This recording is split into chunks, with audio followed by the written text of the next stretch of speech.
Good morning, good afternoon, and good night, wherever you may be, ladies and gentlemen. It is time for this year's Street Fighter League for Japan. That's right, Street Fighter League Pro-JP 2021 is happening. It is currently underway.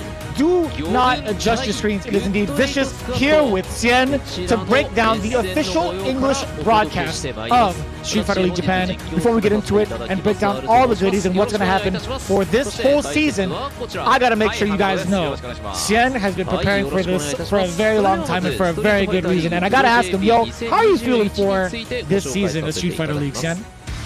This Japan League is really exciting, and I'm really looking forward to just explain the rules for how this is gonna go.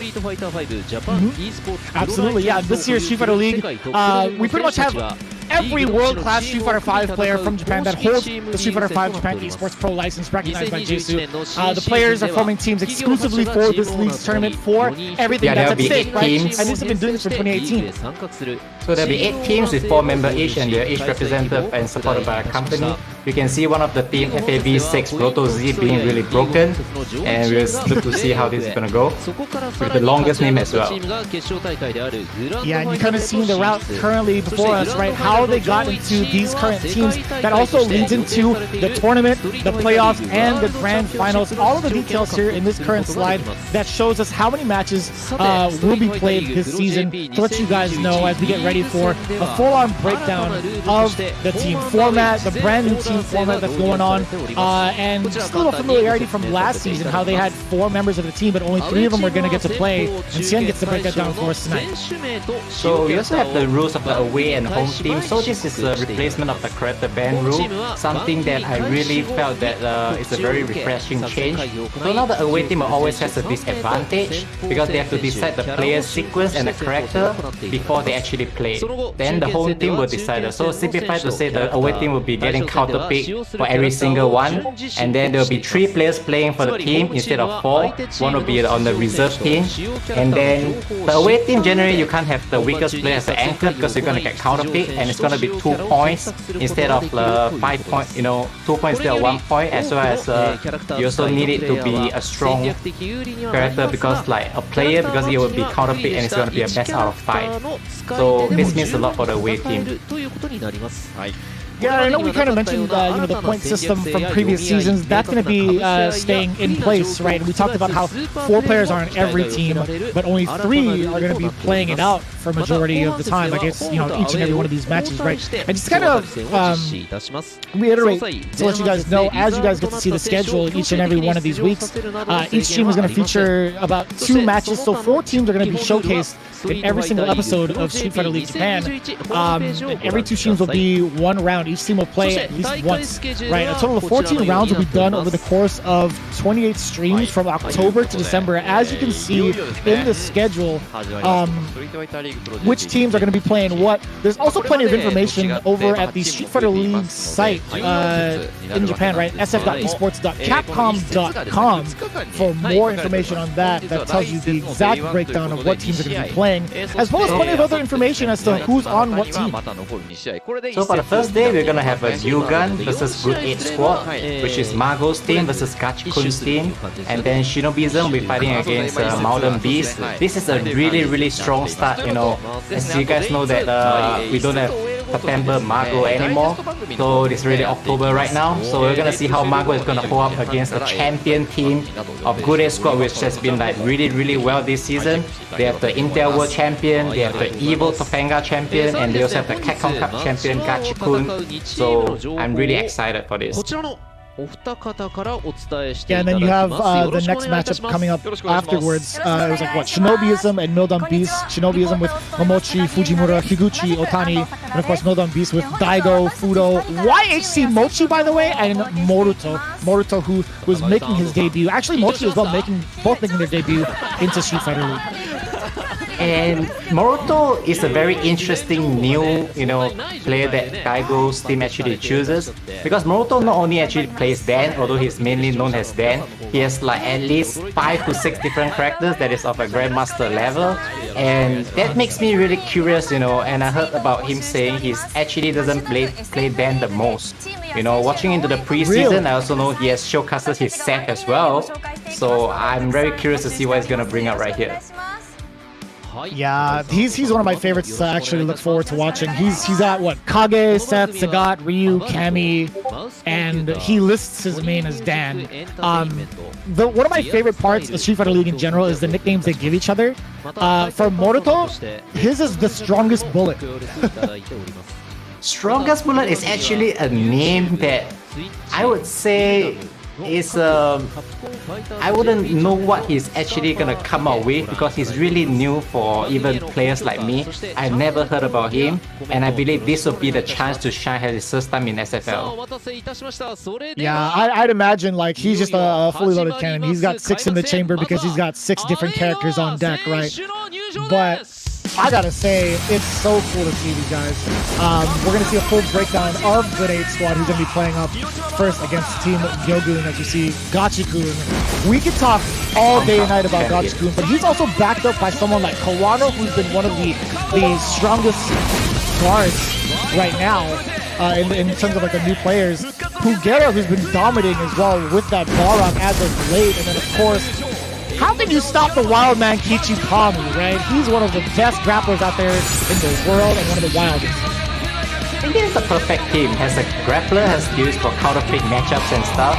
You also have the Intel World Champion, you know, where Pugera this year just got it. And then Kawano winning Topanga League, you know, as well as the Evo East Asia. These are all like the biggest title of the year. Of course, Gachi-kun, everybody's very familiar with the Capcom Cup champ.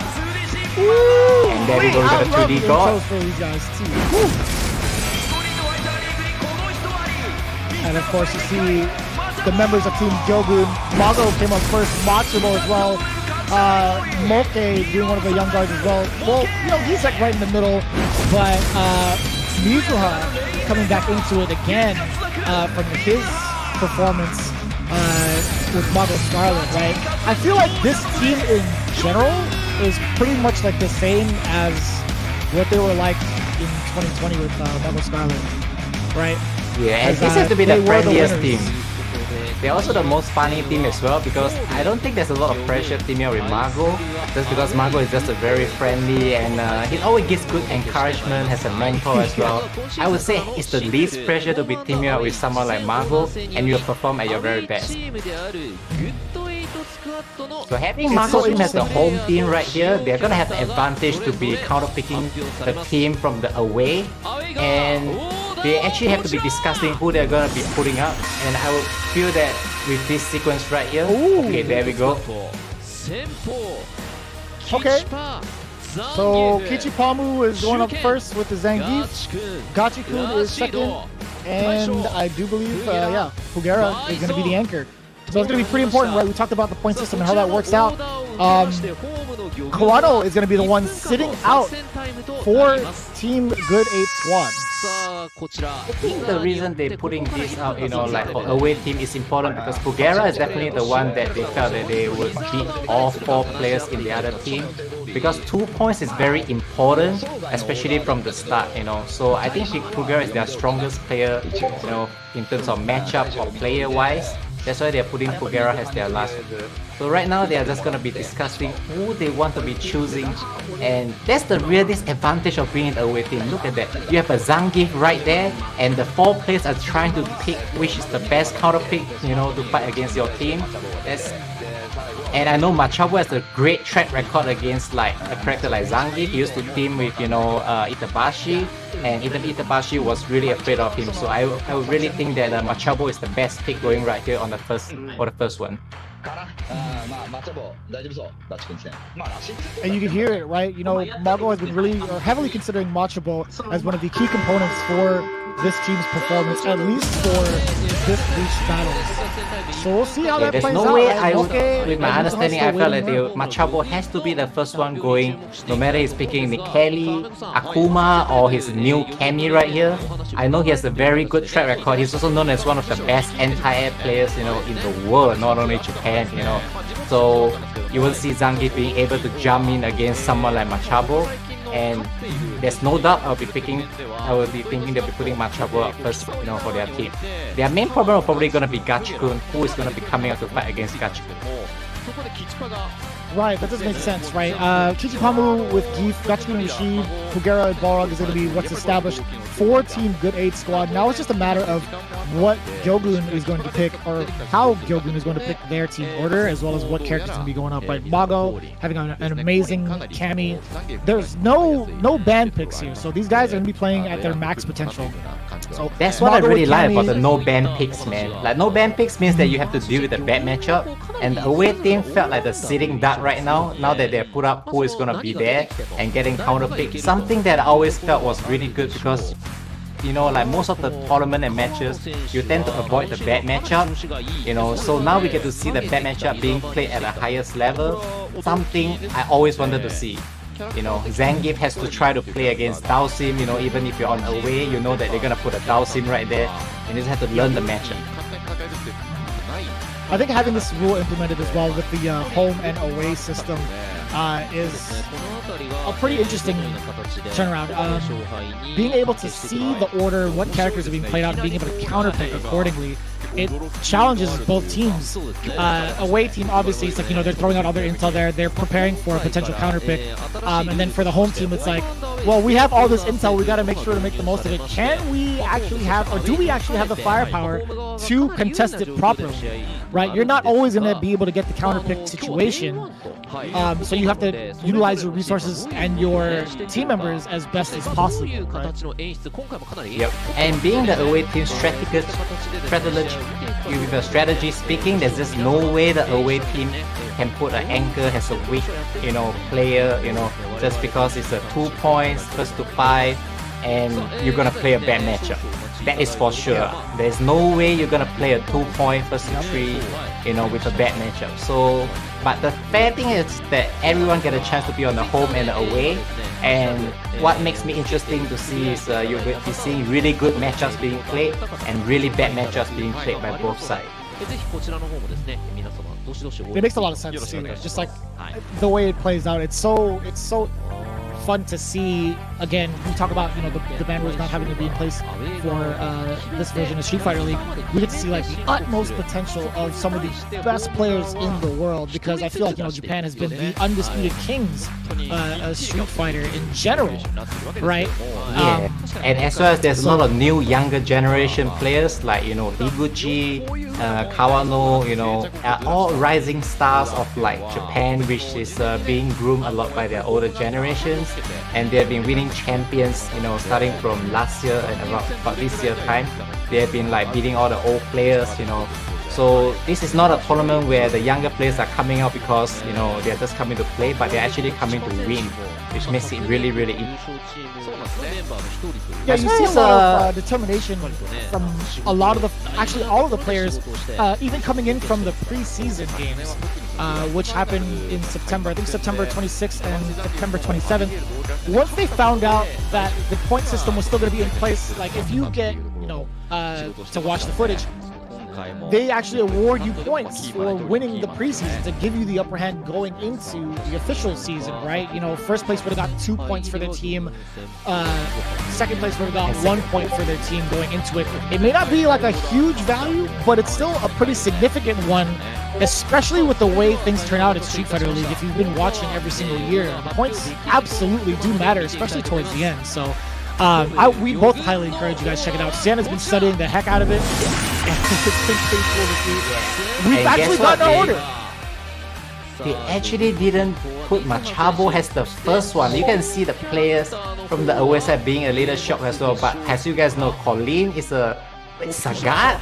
Is he gonna? I feel that one of the good things is that Colleen is also a pretty good pick against Zangief, but maybe they are saving Machabo, you know, to deal with the bigger man behind there. You know, rather than scoring the 1 point, they're trying to spread their strength right there. And this will be a very interesting matchup because Kichipamu being the away side will be, you know, Zangief is known to be getting counter-picked by a lot of characters. And I would say that you will not see Kichipamu play a good matchup as long as he's gonna be on the away side. This is the life of the Zangief 20 years ago, the same life 20 years later. That's actually bars. You're actually spitting on that one. I do appreciate that. Has it been determined that, or like official that Moke is going to be the ones sitting out? So the ones that are playing are going to be, or the ones remaining are going to be Mago and Machibo, from what I saw? Yes. Yeah, it is. So Mago and Machibo are the only ones remaining, and Moke is officially the reserve for the team. So for the second one will be, someone that will do it Rashid. Very interesting is a character that almost has no bad matchup. So this will be the biggest question if Mago is gonna do it Rashid or Machabo. But from my understanding, Mago is one of the best against Rashid. Mago always say he has a good track record against Rashid, and I do believe Mago will be the one going second, dealing with Gachi-kun. I believe it. You can see already, Mago, even before the matches have started, or even before these guys are even shown up on the screen, these guys were all smiles. Mago was like zoomed up close into the camera. You could tell the way like he is as a person. He's very like lackadaisical, but when he goes off, when he turns on his game mode and goes into 2D God, what is going on? Yo, Moke is feeling it too. I love it. Yeah, all feeling so happy, and being a Mago's friend, and I know how this is gonna be like. Like Mago definitely had a lot of Rashid practice since Moke is in his team as well. So he has Kami, and something that was not being said is Mago actually has an Akira. This is one of the new characters in the season, and Mago is one of the best with it, along with Momochi. So Gachi-kun has to worry if he's gonna pick up Kami, Harin, or Akira. So this is gonna be a three-way, and Mago has the choice to practice with scheduled matchup, while Gachi-kun has to practice all three matchups. That's the advantages of having like three characters. Yeah. So they were talking about it earlier. They had a slight interview with both Mago and Moke. The interviewer was asking what Mago had for lunch, and he said he had a sandwich. And clearly that was enough of a reaction from both teams to be like, hey man, sandwiches are pretty good. And they were also reading out a bunch of tweets that were supporting Team Gyogun, just to let you guys know what was going on during the interview itself.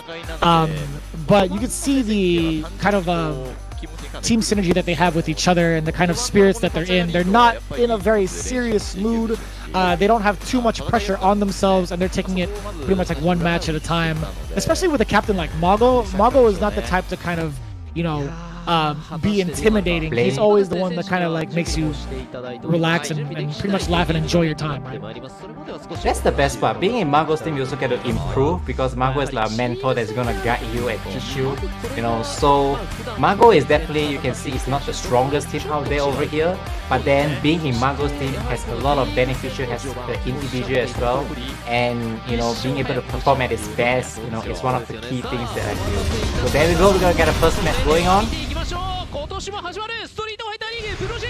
we go. Colleen versus Zangief. Going right into it, we talked about some of the bad matchups that Zangief has. I feel like Colleen is going to do just fine in this matchup as well. Give us a little breakdown of what we could expect between these two characters. You'll be seeing a lot of the ground game being played for both players, and Colleen is going to have the edge with the neutral game, that's for sure. There's almost no easy way for Zangief to basically jump in, so it's going to be a very slow match, as both players will be just pressing their buttons. Oh, what an early sweep right there! That's really good thing to be happening. I can't believe that even actually hit, right? Mizrahak actually got hit by crouching short into the lariat, and it wasn't even a full-on combo, he just like ran into it. He had time to block and duck it. Still, Kichipawu trying to go for an EXF, and he's free early to the game. But here comes Mizrahak now with the corner control. You talked about the neutral being played out at a slow pace, but right now these two are swinging at each other. And with Colleen, there's a lot of different ways that you can actually score as a character. When he activates his B-trigger 2, it just became like a totally different character. And when he locks it for Poro in the corner, this is where like, as a Zangief, people used to think that Zangief has a good reversal, but in this game, 2 out of 5, you just have to hold the corner just like every other character. So he's gonna be staying in that corner for for some time until he gains his momentum back. Now both of them are having really low health right here. Ooh! Big exchange. Two heavies going at each other. Kichipawu, again, you talked about him having to hold down back for a little bit. But after that entire exchange coming in from Mizrahak, he's still just about tied, right? You see Mizrahak trying to reach in neutral with a lot of the heavier normals, mostly from like sweeps, short back roundhouses as well, but the slaps coming in slowly but surely. Kichipamu has such a firm understanding of the footsie game that he lands majority really of these standing like, you know, one hit from Colleen is gonna pick down, cancel into the EX. Wow, that's a big executioner mess. And there you go, Kichipamu clutches it out with the back throw. That was not intentional, everyone knows it, but you know, it's really good as a start, as a momentum. So having 4 meters, Kichipamu goes on into a very good second round right now. And already stuck into this corner forward throw now. Kichipamu is going to be in a very familiar position he was earlier, but he's going to be at a huge deficit. That's the biggest difference between round 1 and round 2. He's going to try to fight his way out of the corner, but he has full critical art. It's just a matter of Mizuha trying to keep him contained, and this is going to be huge, absolutely huge. Full critical art busting out, but the important thing is here, slowly getting that momentum back.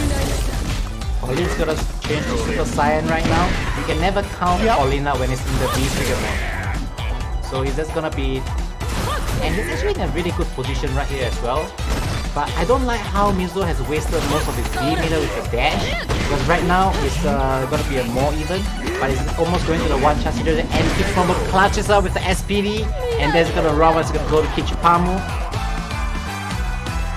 This is not looking good anywhere from, you know, Gyogan's team, because like they really have to have the counter pick choice, which is Mizuha with Colleen, and if with a away team like Kichipamu taking this first game now, it's gonna be really demoralizing, you know, for a team tournament. You know, when you are getting the good choice and pick and you still don't get the win. I believe Mizuha is gonna be taking some advice from his teammate right now. Yeah. And it's not Waseda style, right? So once this matchup is over, Kichipamu is taking, like, if he happens to win, right, he'll be taking the point and then he'll be done for the day. Then he'll be on to the next member of the team. It's not the last member standing in this version of Street Fighter. Yep. So the good thing is that you just have to study the matchup that you have to play against, and then when you win it, you're gonna relax. You know, you don't have to worry about anything else. You score the point, no matter what. You know, it's not an overall team win or lose. And Kichipamu is looking really in control. His reversal, his footsies is all really on point. You can see Mizuha getting really nervous right here. His V trigger meter is already used finish as well. Although he has the corner position right here, it really doesn't look like how he's going to score a big comeback. Oof. What a counter right there! What a time to use it, right? Yeah, V-shift out, doesn't even want to deal with any of the meaty situations or being that negative on the block right after the high score. This sweep into the EX parallel is something really risky because you can't really cancel the sweep, you know, when they are blocked. So if it's blocked, it's over. So basically it's kind of a hard read right there when he uses it. But you only cancel it on the... There you go. Kichipamu playing really well right here. That's gonna be so dangerous right now for Mizuha. He's not had any success yet in this set. And you bring up a very good point. Yeah, that sweep is on the mark more often than not. Even if it was blocked, I don't feel like Kichipamu is gonna be within range to like fully punish it. You know what I mean? Yeah, maybe the sweep cancelling to the EX is an attack where like even if Kichipamu blocks it, it doesn't not in range for the SPD. So it may be a counter, it may be like a strategy used by Mizuha because the sweep is actually, the 2 hit is actually good enough, you know. Because he's been using it very often. I can't see it being punished, so what a good reaction right there from Mizuha. And there you go, you're gonna get an OP right here. This jump is actually really huge. Now Mizuha is in the corner. I'm not gonna be fine. Yeah, Mizuha fine again. How many times has he landed sweep into EX Parabellum this set? I feel like it's been what, like 4 out of 5? Yeah, and it's actually not safe, you know. It's like, so it may look like he's doing something safe, but doing something that unsafe but managed to make it always work is the key of you know, how, you know, a good player, a strong player, and a pro player sometimes. Like how he managed to make this work is the reason why he's there. Right? He's right there. And what oh my god, he let it rip. That was so slick from Kichipamu. He saw the dash in time, reacted to it fully, let the critical art rip. That's going to be a great start to his round. The activation. Zengi players always really like the health lead right there, because now, you know, you don't have to go too aggressive, and the Colleen player, the other player, has to think of how to get in right here against a wall like Zengi. Kichipamu is gonna sit there, waiting for the dash, waiting for the jump, and you look how uncomfortable Mizuha is right now. No more threat of the V trigger. right? That dash was pretty much the last of it, and Kichipamu, nice and easy. We talked about it. All he had to do was just throw in a light. It was the crouching jab that did it. All looking good for Kichipamu getting the first point. This is a very situation where like Kichipamu should really be happy about. I mean, like as a Zangief player being counterpick, I felt that Gilgan may have put Machabo, you know, to get a good start right there for a team tournament, but the choice of Mizuha is actually gonna be a demoralizing start, you know, for home team like Gilgan. So we really look forward to see how, and they only have to decide it right now. They don't have to decide it before they play. Right now they're gonna decide who is gonna go second against Gachikun. Very interesting to see. I really want to know if they ever get into like the decision making behind why you know, they would want to go with Colleen for that matchup in particular, in comparison to the other members, right? Rashid and Baro coming into it. But Kichipamu, of course, being the man that he is, very ecstatic about his W. What I really love about Kichipamu is he's pretty like his master, like Itabashi. They're always smiling as a grappler. I don't know why grapplers always smile, and when they beat you, they are full of happiness.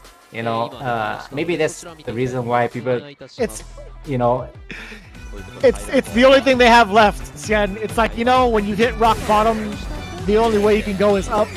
They have to have that mentality, right? Yeah, they just enjoy SPing their opponent, and look at that, when they land the CA, it's just full of happiness right there. I guess that's one of the reasons that you will never see these players playing a character that is not a grappler. There's just some kind of happiness that we do not understand. If your only objective is to land SPDs and you land it, like it's the only way for you to do like really solid demoralizing damage, you'd be happy too, right?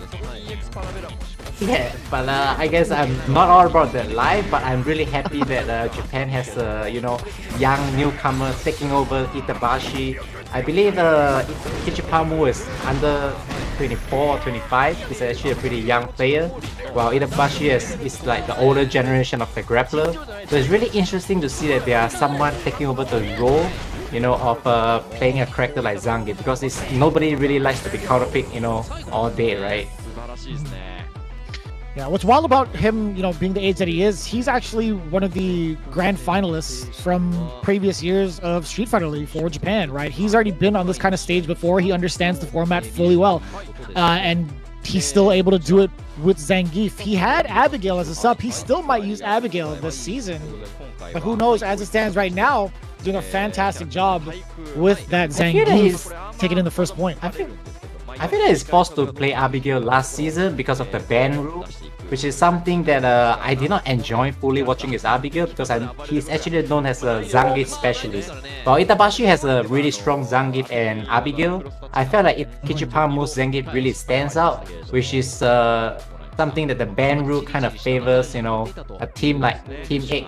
Well, I mean, Gachikun has a really good Rashid, and his secondary is just really not as good as his main character, as well as Kawano. His Colin is really out of the world, you know. So I feel that this new system right here really favors a team like 8 Good Squad. Good 8 Squad. And you saw, I love the fact that they start doing a little bit more with the statistics, right? You saw the anti-air record from the side of Mizuha, and we saw that exact example being shown off as, like, you know, the option select when his throw whiffed and Kichipamu tried to jump out of the corner and the crouching fierce was there to meet him.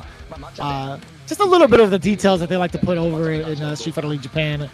But you can see the team, they're trying to discuss who's going to be going up next. I'd imagine the dialogue between Mago and Machabo has to be like, hey, you better prep yourself for this matchup coming ahead.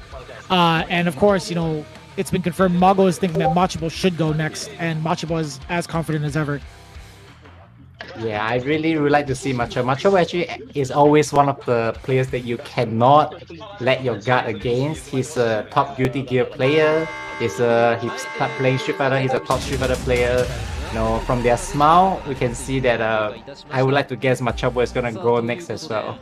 You know, but I do believe Mago may be a better pick, you know, against Gachikun. But it all boils down, you know, to who is gonna fight Fugera for the first 3.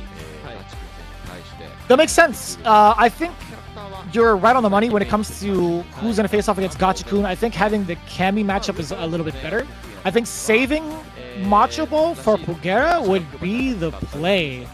Like, as much as Mago has been feeling confident for Machobo, I think you might have the right idea of putting Mago up instead against Rashid and Gachikun. The good thing about now is that it's not really about the matchup really, because both Machabo and Mago has a Kami. Yeah. So they both have a lot of choices right here. It's all about player-to-player matchup at this point, because they both have the same character. And I do believe Kami is one of the better picks against, Baro or Rashid. Yeah, I think it wouldn't really matter at this point. It's all about now, the player performance against Gachikun and Pugera, right? How has the record been against these two for Mago? How has it been for Machobo, right? And during times like this, it really felt like the home advantage somehow wasn't really there once they lost the first match. Even though they get to choose right now, I don't think they're in a very favorable situation right here. I felt that the first game, Mizuha plays a very important part, like getting the momentum, as a team tournament. It really, really matters. So this second game is so important. But what I really like is that the final match is 2 points. So there we go, we got Machabo. I guess you're right. Yeah, I like this choice. And he's going with Kami. Straight up. Okay. I think this is his main character right now. I have not seen him play Nikeli for a very long time. And Kami seems to be one of his main. And he's really good at optimizing him and Fujimura, the new players. They are not new, but they have been changing to Kami, and they have been doing stuff that I've never seen before with Kami. I didn't know Kami can be optimized even in season 5. It's really interesting. This character has been there for 5 years. Is that what you're telling me? People are optimizing Kami on season 5. They are doing Punishers, Fujimura doing Jack CA, doing some reversal punish. And it's all new stuff from Kami that I've never seen. So I really don't know how they are gonna bring out, I always felt like Kami is a character right now. We are gonna expect how it's gonna be played, like nothing new. But I think they're gonna still bring us surprises. There's always a surprise when it comes to players like these, right? I mean, it's exactly why we get so hyped. It's exactly why we get up at certain times of the day. But the question that is being presented right now, kind of similar to the other one for Gyogun, for Good 8 Squad, Gachikun was asked if he ate anything today. He says he's too nervous to eat. He hasn't had anything to eat yet because he's right now in too Japan. nervous. If he hasn't eaten anything, he looks like he's very serious and on fire. He's also one of those cats that are also, that really shows off his character. He has a good time with the game, win or lose. He's not, he doesn't shy away from giving us like a nice laugh or a nice smile. But Gachikun, again, you can see how important it is to him as well, with that interview, how nervous he is that he can't even eat. He just wants to make sure he performs his best for his team. And of course, you heard that they were reading out tweets supporting the Good 8 Squad. A lot of support and a lot of viewers over in Japan, and just in general showing their support for a lot of these teams, because it's a whole different ball game, right? We have 8 squads now representing in Street Fighter League Japan, everybody holding a professional esports license, competing for a good amount of prizes, a good amount of cash at that. So we see Gachikun prepping himself up against Machobo and that Kami. So let's talk about that a little bit, right? Rashid versus Kami. This matchup. Go ahead, Xian. I think this is one of the matchup that Gachikun is known for fighting. Although I don't think this is a good matchup. He has been over for many years, and Kami is one of the characters that does better against Rashid because of his air trajectory. He has a dive kick, and he's really fast in the ground game as well. And every knockdown kind of goes into an Oki. So this is one of the characters that's best used to deal against a character like Rashid. So with Machabo's solid play style, I would still expect we're gonna see, Gachikun being the defender, because this is what his play style is always known as, more defensive. So let's see how Machabo is gonna play out the neutral game. Yeah. For those One of the interesting- for those of you that go ahead. One of the interesting thing I see from Machabo's Kami is when he's really good at using the V trigger, the DP, which is 4 frame to punish against attacks from Rashid, like blocking the stand, medium kick and stuff. You know, it's something new that Machabo always, when he goes into the V trigger mode, he really optimizes everything. You know, even though it's weird to say someone is optimizing Kami, you know, but they actually do optimize right now. Look at those faces. Yeah, you can tell the reserve players are very much so relaxed, getting themselves, you know, in position to watch their teammates, especially Moke. But no, you're right. When it comes to Machabo, that's exactly why they nicknamed him Mr. Optimize, right? The Optimizer is what we call him in America too. He finds every scenario to punish its max capacity, really utilizes everything, every tool that a character has, right? And I gotta say, do you have any intel on Gachikun's nickname? He's the self-proclaimed Anaconda of Hiroshima. That was is like a an name that I inside do. joke, but it was self-proclaimed. I have no idea of the name by Gachikun. Gachikun is definitely a little bit mystery. You know, he came out of nowhere in 2000. I wouldn't say out of nowhere, but he came out and won Capcom Cup, you know, and start beating a bunch of players, being one of the names that nobody knows right now. You know, one of the most scary players. Okay. There you go. Now we're gonna have the match starting. There's a very early tag. There's a saying in SFL you should never tag the throw, but there you go. You have pro players tagging 2 in a row right here, and still being in the corner. Ooh. This is a lot of Three pressure openings right so now. far for Gachikun, yeah, and the stun. He's not gonna be quite dead yet. He's gonna need one more sequence to kill, and he's waiting it out. I like that. You know, all of these openings came from Gachikun finding that low forward numerous times, and a slight mishap there for Machabo. I don't even know what that was, right? He did stand medium punch, he got the counter hit, but the follow-up, I don't know about that. I think he should. He never expected to be a counter hit. Like this happens quite a lot when you don't expect something to happen. So, and it's always the first game, so they are still not really warm up. So this happens quite a bit. And now you're gonna have Machabo, you know, Gachikun putting Machabo into the corner again. One of the good thing about Kami is he can always go out of the corner with the reverser, or you know, back throw just like every character. But you don't want to be in the corner, like both of them really wants to have the corner position right here.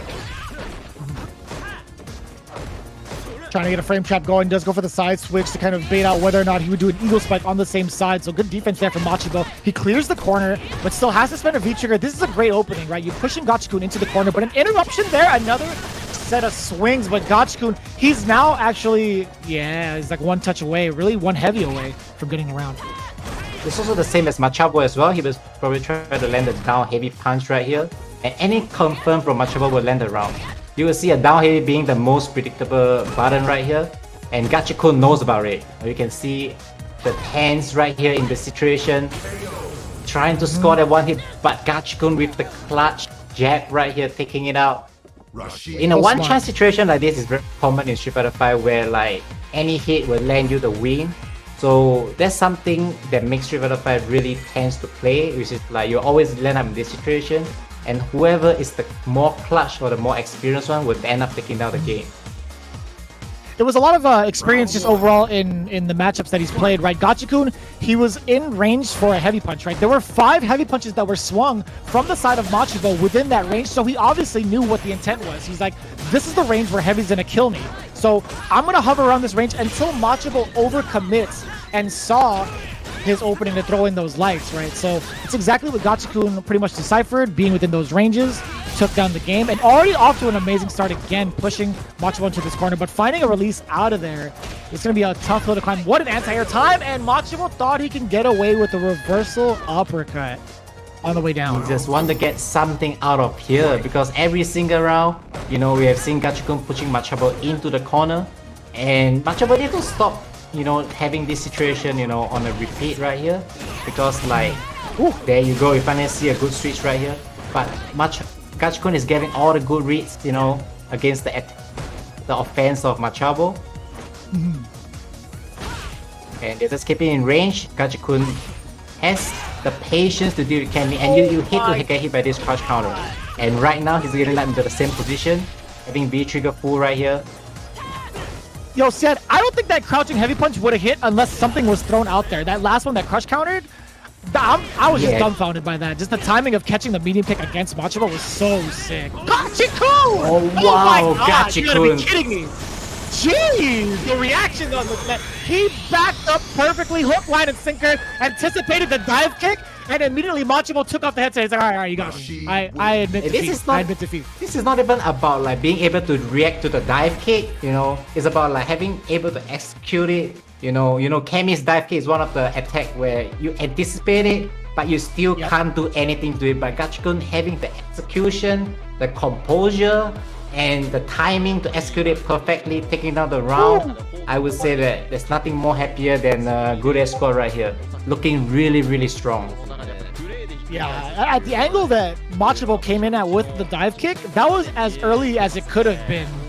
And you're right, you know, Gachikun having the mental discipline to spot that out and execute it at the same time was superb, getting him the second W for the Good 8 squad. That is 2 points on the board, but this is the best part, right? Now it all comes down to the anchors, excuse me.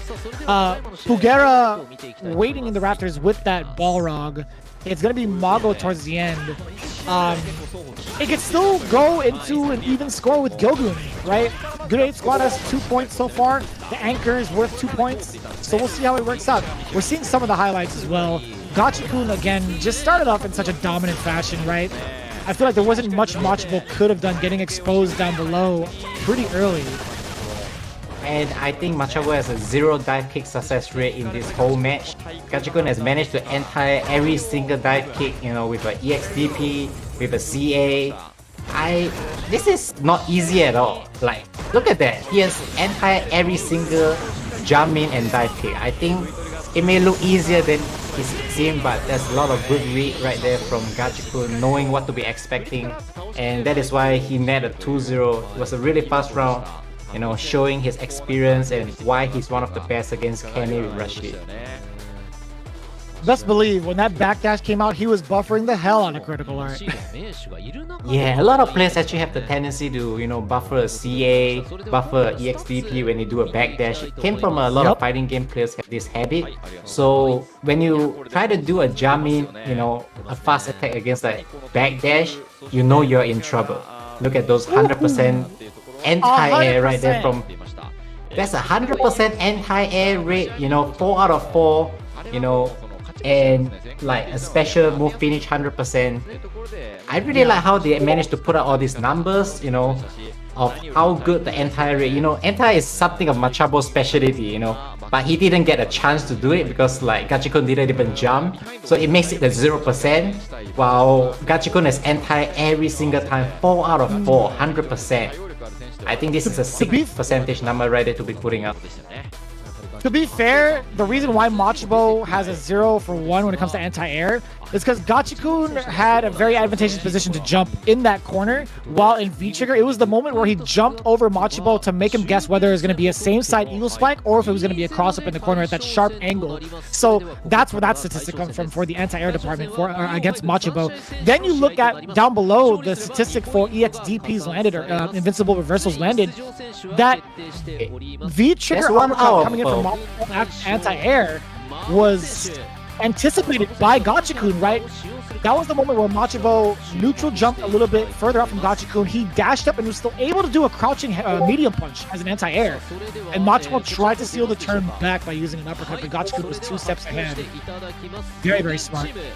I think things are looking really great for Good 8 squad so far, and now Bokeh is still smiling. Being a reserve, he must be really happy, you know, like how things has gotten. And now you have not September Mago, October Mago right here, and he has to take this down, because if he lost this 2-point match, it will actually be 0-4. That is not a start that you want to have in a tournament like Street Fighter League. This is a very important match for, you know, Jogun. So this is where it gets very, very interesting. We've seen the hints that Akira might be the character of choice for Mago, as seen in the preseason tournament that he participated in with his teammates. How much experience have you had personally as a pro player with this matchup? Like Akira versus Balrog, what is the breakdown like in this matchup? So they actually fought each other during the preseason and it went to a score of 2-3 with Mago missing the crucial combo after getting the stun into the V skill 2. And then that nets Pugera the win, getting it 3-2. I guess it's one of the biggest drop you've seen in area on Twitter during the preseason, and this is the revenge match that Mago wants to have against Pugera. It's the same matchup, it's gonna be Akira versus Baro. You know, Akira is a character that does a lot of damage, a lot of stun, you know, and Pugera is just being Pugera, playing the same V skill and the same V trigger, really solid. You know, you can say that he's the one that created Season 5 Baro, you know, with the final head punch, you know, he's really, really good at using it. Interesting. So yeah, you mentioned they played off against each other in day 2 of the preseason tournament. If you guys want to check out yourselves, they were the first round in like the top 8. It was Pugera versus Mago. Pugera actually took it down over Mago. He took 2 games straight. Then Mago switched to Akira. Mago actually used Karen the first 2 games against Pugera. But you know, I would imagine Akira was a big surprise for someone like Pugera and wasn't familiar with the matchup, hence why, you know, the W's came through for Mago. But with the amount of time afterwards, it seems like Pugera might have a firm understanding so far because he's been dominating the neutral, getting a lot of these openings against Akira down below again with the EX, not shy with the meter at all, already into the corner now is Akira. Something about Pugera's gameplay very unique is you can see he's only using 4 buttons most of the time because he's actually charging the tap punch, which I don't know if he's actually using it for this matchup. Because playing with 4 buttons is why Pugera is such a better Baro than what a drop again. Like, he always plays with the first 4 buttons while charging heavy punch and heavy kick. It looks like it's impossible to play it this way, but you can see that he wants to have the final tap punch. So once you see him pressing a heavy attack, that's where you know that he's not charging the tap punch, and then, you know, that's where you play around with that being with another strategy. You look at a heavy punch right there.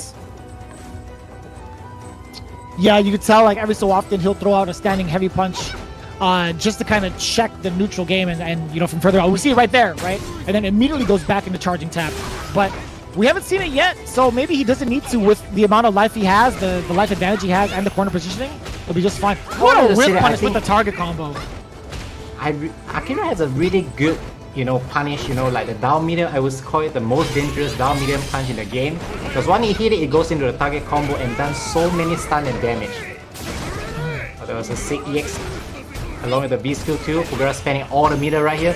No, he misses the whip punish, and that is gonna be the round for Pugera. Bison wins. It'd have been a little bit more. Mago could have had another opportunity to set off a V skill too, I feel like. Getting like a whiff punish like that, and with the amount of meter he had, it would have led to a lot of damage, getting that corner carry. But Pugera looking very comfortable, not even just like in that second round, you know, there was a significant couple of whiff punishes missed from Mago, but just the first round in general, he looked like he was in command the entire time. Yeah, it really doesn't look like Mago is playing at his very best right here. It felt pretty sloppy in the neutral. You know, he has been getting hit a lot right here from Pugera. You know, missing it. You see, look at that. That is the punish right there, but he ends up getting a V shift right there. I don't think Mago is looking at the perfect shape right here, and now he's right into the corner. There's only a conversion that can be done, you know, against a crouching. That is, I like the awareness there from Mago, and going for the reset, and he's blocking everything. Very nice V shift there from Pugera. Daigo is still walking away slowly. His obligations are done here. But yeah, so again, Pugera is just trying to reset the situation, but you know, or trying to clear as much space as possible away from the corner, and still having so much V gauge left over for any sort of V shifts he needs for defense. Oh, that's 2 whiffs! What was that? I have no idea how he whipped the DP without getting punished. That is one of the slowest DP in the game. Oh, Mago is looking absolutely out of shape right here with execution error, jump heavy, a DP. Really isn't looking like Mago's day today, and I hope he can find his momentum and pace back, you know, from here. Wherever he got that sandwich, he better get a refund. Unless he made it himself, he's got to check the ingredients, man. It's got to be the sandwich, right? Yeah, and there's a really nice confirm right here, and Pugera keep getting himself out of the corner with the correct read right here. This is gonna be frustrating for Mago. One of the good thing in this matchup is Mago, like Akira, you know, you can have 2 V trigger. You know, so you have a lot of health lead, you may just want to call out Daigo because you're gonna have a later V trigger at the later part of the game. There you go, activating the first V trigger. And now it even takes away the V trigger of Pugera, you know. And at the later part of the game, Pugera knows he has to deal with another V trigger of Akira. So this is one strong thing about having a 2-bar V trigger. Mago is being very careful right here. He doesn't want to get hit by anything because he lead into a CA right here for the kill. Oh, that's a close one. Huge for Pugera. He could have had an opportunity. He had the crouching medium punch. He could have gone into critical art. Oh my god, again, whipping the dash punch. Mago actually on it, but throw away. Yes, sir. And that was the most dangerous part, right? After the tick throw, it was all Mago to pretty much bait out Pugera. He had so many options against him. You can see Mago jumping out of his seat right there. The moment he lands the shimmy, he knows this is an important round right here. He wants to fight by his momentum. They are already down 0-5, you know, in terms of games. And he hasn't found his footing. He definitely want to get one right here. This crouch counter is gonna be a really big one. I like how Pugera doesn't spend a meter. He's just saving it for the one hit right here. And Mago is in a really, really bad situation. Yeah. He's kind of baiting also Mago what his reaction is going to be, but it doesn't even matter. A back throw to seal it. Pugera in a very dominating 2-0 against Mago. That's going to be a full sweep against Team Gyogu. And Good 8 Squad netting themselves 4 straight points in, I think, like a win in every single match, right? It was like 2-0, 2-0, 2-0, I believe. Yeah, and I really like the break that Mago is taking right now. He doesn't want to get swiped. Like, he may forget it's the first to 3, but this is the first to 3 for the last one, and he has to come back like 3 games straight. You know, he used the curry in the preseason, like what you say, and now his Akira is not working out against Pugera as well. They are discussing what is the best strategy moving forward. Things are looking really bad for one of my favorite teams, you know, and I want to see Mago think of a countermeasure from here. This is looking really rough. Right, the anchor spot is indeed 3-5. My mistake. So Mago is taking a break for a little bit just to reassess because it's potentially the final match. Let's talk about that last matchup that Pugera had against Mago, particularly in that last round. You could kind of see how he's controlling the neutral space against Mago, right? He does get a little antsy and throws out some dash punches that does get whiff punished, but what is it about Pugera's neutral that is kind of frustrating Mago? Ever since Pugera switched to Boxer, like, he's playing really unique. I think one of the biggest strengths of Pugera is the ability, you know, to play the neutral game always in his favor. Like, it felt like he's always able to land the hit on the neutral game, you know, no matter what it is. You know, having also a really good anti-air, you hardly see, you know, people trying to jump on Pugera. He always controls the ground game. Knowing when to use the V skill too is one of his strengths as well. Like, the key to beating Pugera will be trying to win against the neutral game, but that will be really hard. Yeah. And right now you can see Mago is trying out a different strategy, walking in a different space right here. But he wants to land that with punish. Okay, there you go. That's the punish right there. Now it's put him into the corner. Does get the V-skill charge up. Pugera is now stuck into this corner. We're seeing a little bit more active button presses from Mago now. After he's gone past like the walking phase and trying to change up his neutral, now he's starting to throw out a little bit more normal. It's going to be a little shorter on the V-skill usage. Activation of Daigo. Oh, he tried to walk. Oh, interesting. You know that first part of Daigo right actually hit. Daigo actually hit, and there's no conversion right here. I feel like a lot of this game is mistakes done by Mago. Although he managed to close out this round with the EX Wrecker, you know, but I felt like Mago has made a lot of mistakes in the genre of this game, you know, which could have got him the win. What a crazy whip punish, just not in range. I like the cross up right here. Like how he actually managed to get a cross up. Oh, this is going to be huge. Corner carry. He is going to spend it this time. He's going to charge up V-skill 2 from that far, but ends up running into the roundhouse anyway. Side switch off of Daigo. V-skill 2. Good amount of damage. We talk about the carry. Look at that, ridiculous. all the way into Look the at corner. the carry that Akira and Boxer, both of these characters has. They just land any hit in the middle of the screen and they will bring it to the corner. That is the strength of these two characters. No confirm from Mago. He actually had the low forward. He checked Pugera's dash correctly. Didn't believe in it though. Again! Once again! He is frustrated. You can see. Wow! And he did the legendary wake up CA. Since I can't convert but down medium kick, I can't believe that. I feel that CA looks out of frustration. That doesn't look like that 2 misconfirm definitely has frustrated him, and I hope he picked himself out from this, you know, and try to do better. He has been missing a lot of stuff. He confirmed, you know, so many of it, and I think he really needs to need this momentum to buck it up. It's funny you mentioned that because we do have the player cams on the top left and top right. As soon as he missed the first one, he shook his head. The second one, he said something. Like, he said something out loud. So when he woke up with critical art, he let go of the stick and immediately went for his drink. So he's like, I'm committed. Whether I die or whether I win, I'm already taking this sip. He was really frustrated.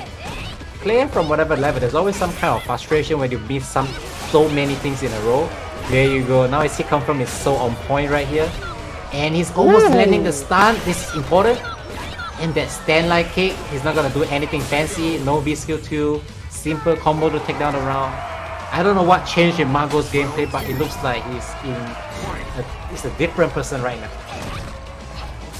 Yeah, really turning it up. There's a huge change in demeanor, but that's not going to stop Pugera, right? Already establishing the pace in this second round, despite pretty much getting handled in the first one. Checking with a lot of the medium punches. What a whiff punish against the Fierce, while also being able to get that V-Skill 2. What's important about that V-Skill 2 is being able to get in quickly with the dash punch and remaining positive. Wow, and the stand heavy reversal right here. Now with the Daigo on deck, you know, he's gonna have a good chance of stunning Pugera right here. He's gonna go for the mix. And this is dirty. He's gonna get the stun right here. He's gonna reset it. No, he's just gonna go for V-Skill. I don't know what is that. There's so much drop. He is actually trying to figure out what he wants to do. If you want to go for a reset or a combo, but he keeps changing his mind in that short phase of time. He just end up dropping the combo. This is. Oh, you could die right here! Oh my God, Pugera didn't spend it, and he's gonna die instead. Momo is gonna take game number 2 and tie it all up. Pugera gave him a chance at life. This is one of the key mistakes, or what? Sorry, not key mistakes. This is one of the critical mistakes that happens in a game where you have critical art, you land the hit, but opt to save it because of how little life is left. Is I do think it's worth getting that damage and going into the next round. It absolutely is. Yeah, I really feel he dropped the CA. And Mago is slapping his face right there for dropping, you know, the CA as well. And Pugera getting a chance, dropping the CA. This is really looking like they are both in not very good condition. Maybe they need to eat something instead of just a sandwich, you know? That's what I'm saying. Or whatever's in that sandwich, it better be premium, because right now it's not helping out. Okay, Pugera is waking up a little bit. He's getting all the hits right here, putting Mago into the corner. Mago has not get any momentum right here in the neutral game. All his buttons are being blocked right here. And this perfect neutral jump against the death punch is gonna be the game changer right here. He's building up the stun. He wants to stun Pugera right here. Oh. Pugera doing a great job of spending that meter early and catching. Yeah, he's catching Mago a lot of the time. Kind of in a similar way he did in the first game, where Mago would want to use the walk speed to kind of put that presence out in neutral, but Pugera willing to spend the meter early for those quick dash lows, stopping Mago a good majority of those times. Oh, and Mago got a hit confirm, but it ends up being airborne. This is one of the problems, you know, for hit confirm characters, where you manage to land the hit confirm, but you know, it ends up getting airborne right here. Now Mago has the B trigger. He has to get back the corner. Oh my God! You're dead if you get thrown. Mago knew it as well, but still, Pugera completely unfazed, dashed up in his face and takes it down. This time for sure. Good 8 squad. A full sweep against Team Gilgun. 3-2 in that last match, but still 4 points overall in their first match here in Street Fighter. That's a really big, crazy start, you know, and a really good start right there. Without even their, you know, I would say that one of their strongest player right here, Kawano, which is the Evo East Asia as well as the Topanga League champion. Like being on the reserve side, they managed to get a full sweep. This is really the team to look out for moving forward, you know. Like having such a day one performance, I don't know what else can be said, you know. They are looking really strong. As we get ready for the interview for the away team, that usually only happens if they get the W. We're going to get an interview from both sides, starting with the away team, if I'm not mistaken. So talking about the Good 8 squad, Kichipamu, Gachikun, and Pugera, it's looking pretty damn good, honestly, for their first performance. Kichipamu taking it down 2-0 against Mizuha, Gachikun taking it 2-0 against Machibo's Kami. And of course, you just saw the results between Pugera and Mago, 3-2 in a pretty similar situation as what we saw in the preseason, right? Where it came down to 3-2. Mago got taken down the first 2 games, tried to bring it back, but Pugera overall just punching it out. That's both of the times that Mago almost get the comeback, you know, after being down 0-2. You know, it's actually really impressive, but he just can't seem to close it out. This is looking really damaging for Mago's team because don't forget they're actually in the home team. The home team has a lot of advantage in this kind of system because he's able to choose what character he want to counterpick, but they still didn't manage to land anything, so this makes a very strong momentum right here for the Good 8 squad. Look at this wake up CA, you know, and Mago happily having his drink. That's the beginning of his comeback. I think it was, I don't know about like happily having his drink. It was more like his last meal kind of thing. He's like, whatever happens, happens. I'm just gonna let this critical art take the wheel. The drop by Pugera, as you can see from the replay, and Mago capitalizing it. That is the chance. Like, Pugera definitely feel frustrated for landing that drop right there. But, you know, Pugera managed to pick himself up, and it's so good momentum right here, just going in for the final throw, taking the win for his team. That is a big win. That is not even a win. That is a very big win right here for them. And imagine like being able to do that with that squad, all the while having Kawano as the reserve. That's just such a dangerous team. This is a very underestimated team, I had to say, but it's definitely one of the favorite team. You know, having such a, I would say that if there's a ban system, this team wouldn't be as strong because this team is really good at one character. They all have like a main character that are really known as, you know, Colleen, Rashid, you know, and Kichipamu is Zangief. A team like this without a ban rule tend to show how strong they are. Yeah, you would think about one of the biggest bans that happened in previous seasons of Street Fighter League would primarily go towards someone like Kichipamu, forcing the Zangief away from him. And then also towards Gachikun, who's pretty much like a one-man show, or excuse me, like a one-character player, which is Rashid. We've seen the kind of detriment it is, like to see him play other characters. Like it's not the same, right? So him not being able to, or not being banned at all, is such a huge difference. And they look really happy right here. This is one of those teams that I hate to see the ban rule being on. Because like how Mago has a 0 anti record, as you can see from the stats. I don't think these stats are looking really good so far. But I really do like how they put on the stats, you know, so that we can know the rank and weakness. Very interesting. Yeah. I mean, to be fair, I feel like that statistic's gonna be 0 when facing off against Baro, because how often is Baro gonna jump at you, right? Yeah, you are actually right. Because if the opponent actually do not jump at you, your stats will always be 0. So yeah, maybe a stats, you know, for certain character matchup may not really matter. And I don't think Gachikun has jump at all as well. Not even Kichipamu. I feel that the whole team doesn't have. It's not playing, you know, any character that relies on like, jump ins. They're just all playing very solid neutral game. Compared to Mago's team, which playing like Kami, you know, Akira, you know, like probably has a lot more hands or like play style of like jumping. I see. And in the interview, they actually asked how Pugera is feeling right now. He said he's really thankful that Kichipa and Gachikun won their rounds, and he thinks that's a really good start for their team. Gachikun was pretty much asked the same question. Gachikun is really happy to take the away game and having a good start for the league. And you could kind of see the animated looks from Kichipamu as Pugera was speaking. He was looking over at the camera. He was like, "Oh yeah, that's how you feel." You could see already the synergy and the characters coming out to play from this team. Definitely looking at one of the top contenders. Honestly, these guys have already swept out somebody, another team, 4-0. Or in terms of points, got four points, right? And still have such strong characters, right? Rashid, Colleen, Boxer, and okay, you know, maybe I was wrong in saying the strongest characters, but Zangief, he is the anomaly, though. You know what I'm saying? He's not just any Zangief; he's one of the Zangiefs. Yeah, he is one of the best Zangief, you know, and a young Zangief. Like, it's rare to see a young Zangief player, you know. So I really appreciate the existence of Kichipamu to carry on the bloodline. Because I feel like young players generally these days doesn't really like playing a character like Zangief. It's really, really rare to see.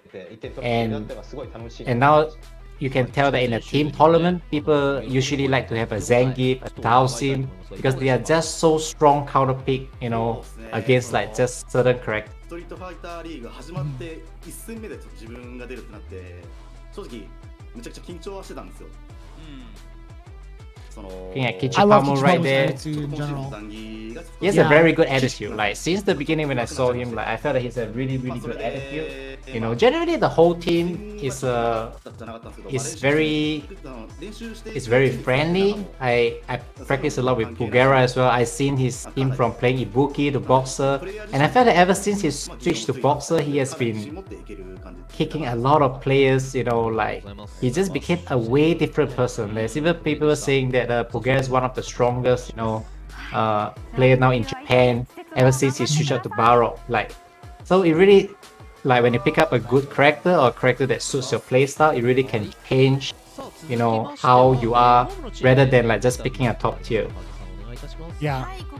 I'm glad he's made that transition as well, because in the early phases he was still playing with Ibuki for a good amount of the time, no? Yeah, not only Ibuki, he actually even went to Poison and Stat, you know, but that Boxer just literally changed him. Like, he used to be, he always strong, but I think his change to Boxer is what makes him a way different player right now. Compared to the rest, you know, compared to the rest of his character. I like how Mago is still smiling right here, you know, even despite the loss. This is the good thing about being on Mago's team. Like, if you have a team with him in a tournament, as you can see from his previous Scarlet team, he's always very happy and he'll be very encouraging as well. It's definitely a lot less pressuring. I could imagine being on Nemo's team would be a lot more pressuring, you know, compared to Without Mago's. a doubt. There was so many funny interviews between Kichipamu and like Team Aurora with Nemo's team, right? The Violent Emperor. There was so many instances where Nemo would just look over Kichipamu's shoulder with the most intimidating look. He's like, "You better win." It's like the disappointed father is like, "All right, well, I'm already upset that you picked Zangief, so you better win now that I'm here." Yeah, I do kind of miss how, like, you know, Nemo team up with a Zangief. That is one of those moments that I really like, because we all know Nemo really doesn't like grapplers in general. So this is something interesting to be seen. Well, Mago has really did his best. I wish that this would be held in September, because we all know September Mago is known for, you know, being really, really great. And he has won the most tournaments and always known to be doing great in September. And I wish that being a really great guy he is, he can bring this momentum forward to October. I would like to call him an October Mago. You know, if he does well, he's gonna be trending again. He's already claimed it after he got his spot into Capcom Cup, right? When he played in the first Japan qualifier for the CPT, he called it. He's like, "I want to transition into all year Mago, right? He doesn't want to be known as September Mago anymore. He wants to make sure that everybody knows he's on all the time. That is his dream. Like, I really like how he wants to stay consistent. Maybe that's every pro player's dream. But when he said that he wasn't happy with just being named September Mago, it makes a lot of sense. And I believe now is the time to prove himself. He has proven himself in the CPT. He has really qualified for Capcom Cup this year, along with Higuchi. He has been up and down throughout his whole journey, and I really like to see him make his mark here as well. Because I feel that it comes to a team tournament, it is strength judged.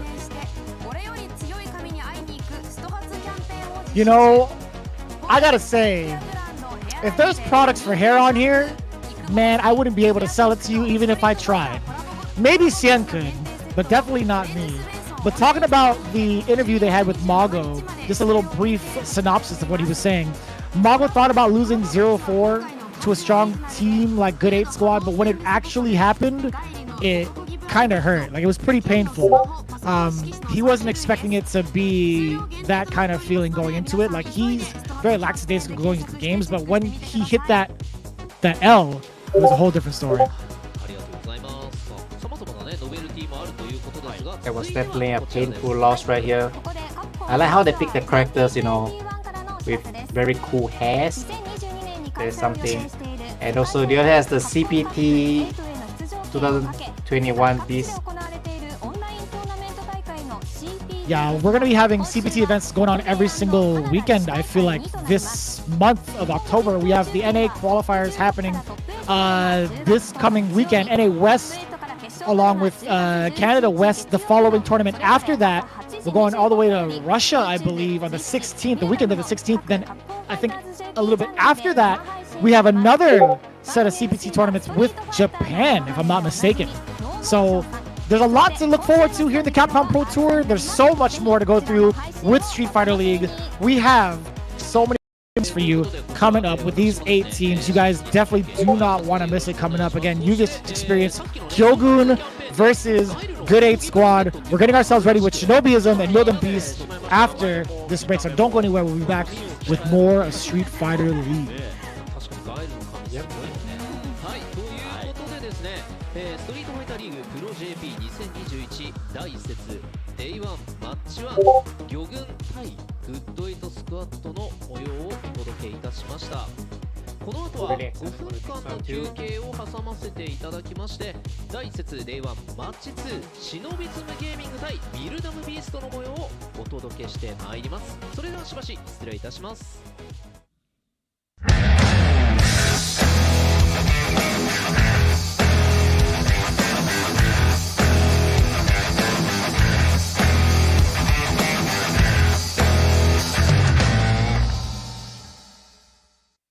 バルトサソリのエンブレムに宿るレーシングスピリットが刺激が興奮が街をサーキットに変えていく喜びの遥か彼方へアバルト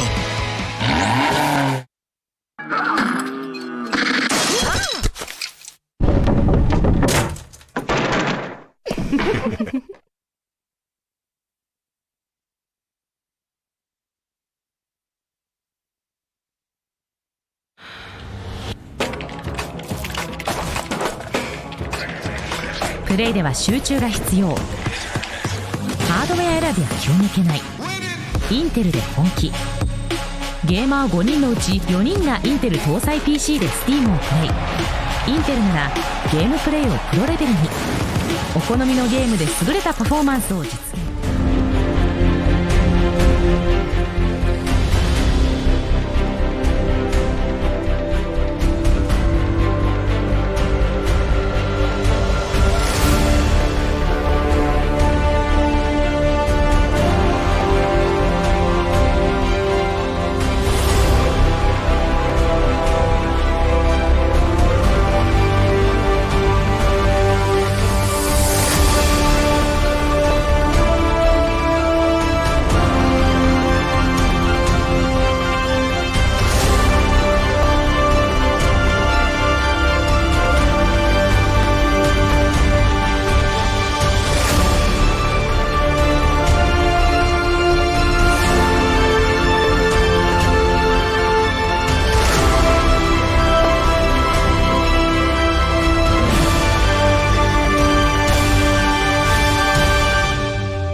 さあここからはストリートファイターリーグプロ JP2021 第1節 Day1 マッチ2シノビズムゲーミング対ビルダムビーストこちらの模様を Welcome back, guys. We are gonna have Shinobism versus, Team Mountain Beast. This is actually a way stronger team right now, compared to last year.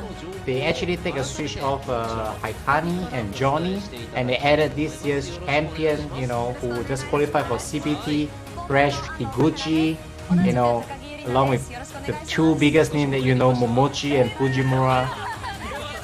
So Otani is definitely, and Higuchi is their first appearance, as well. So this is gonna be a really interesting to see how Otani is gonna make his mark right here. Higuchi has proved a lot, although it's his first appearance in SFL, he has really been proving a lot, winning the CPT, taking a lot of great performance. And not only that, he's got pretty much a lot to prove right now, being in Street Fighter League, right? But he's been here before, right? He's been part of like the biggest, one of the championship teams like last year.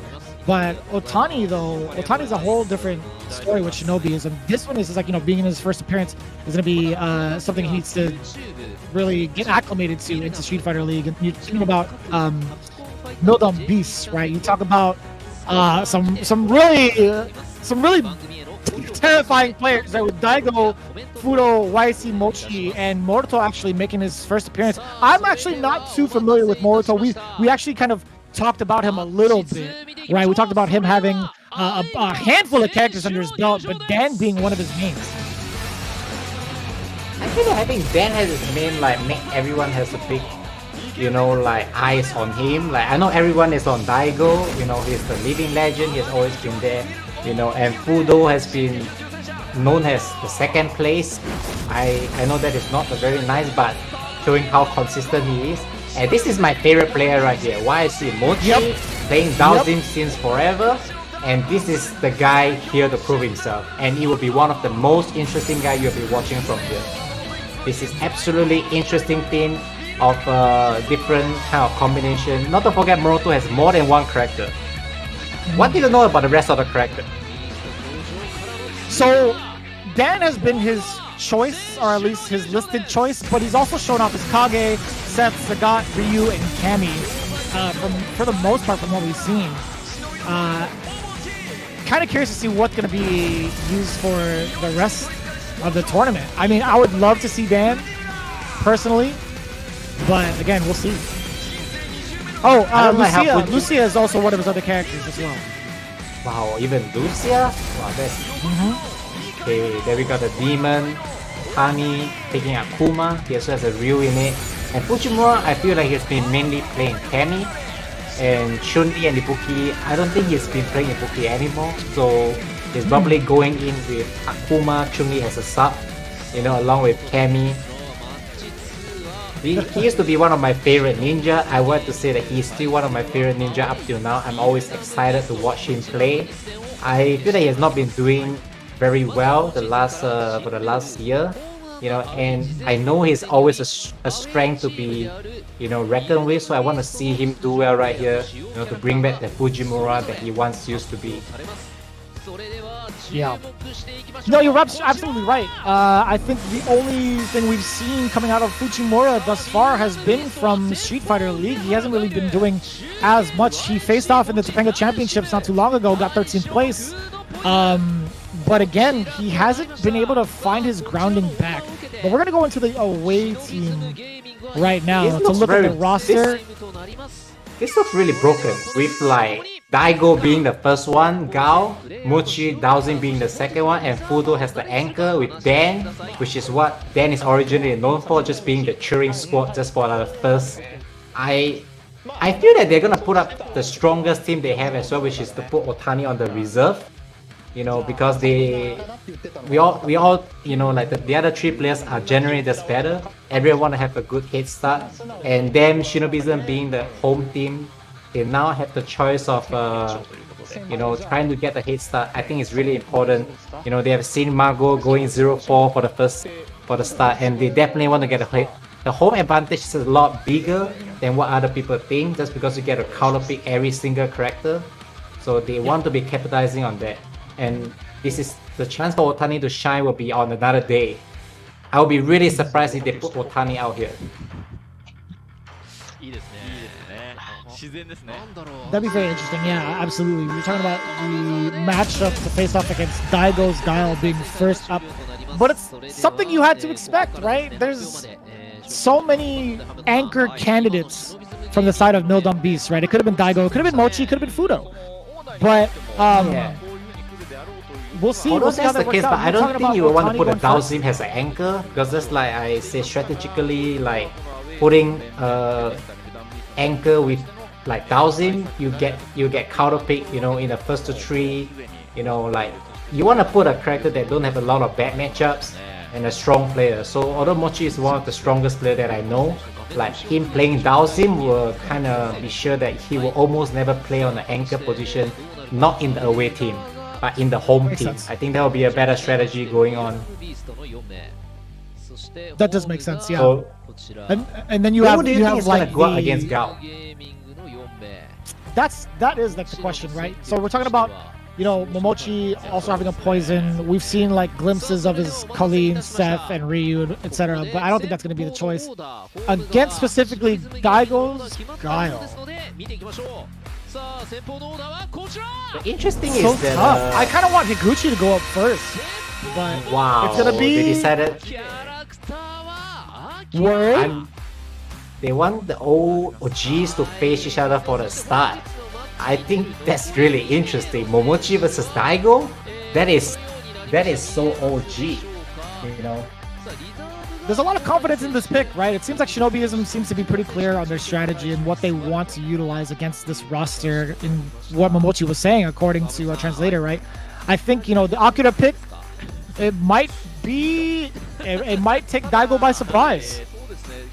Yeah, I don't think Daigo has as much experience against Akira compared to, you know, Momochi, which has, you know, Higuchi to practice against anytime he wants, and he's a new character.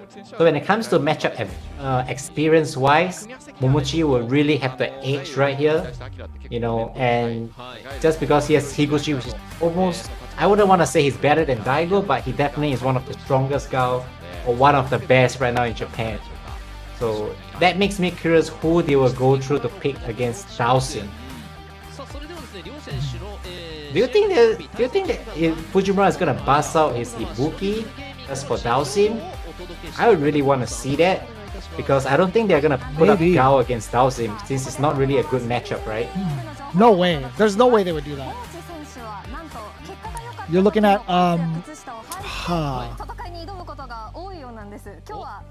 it's either like what, Otani or Fujimura, right?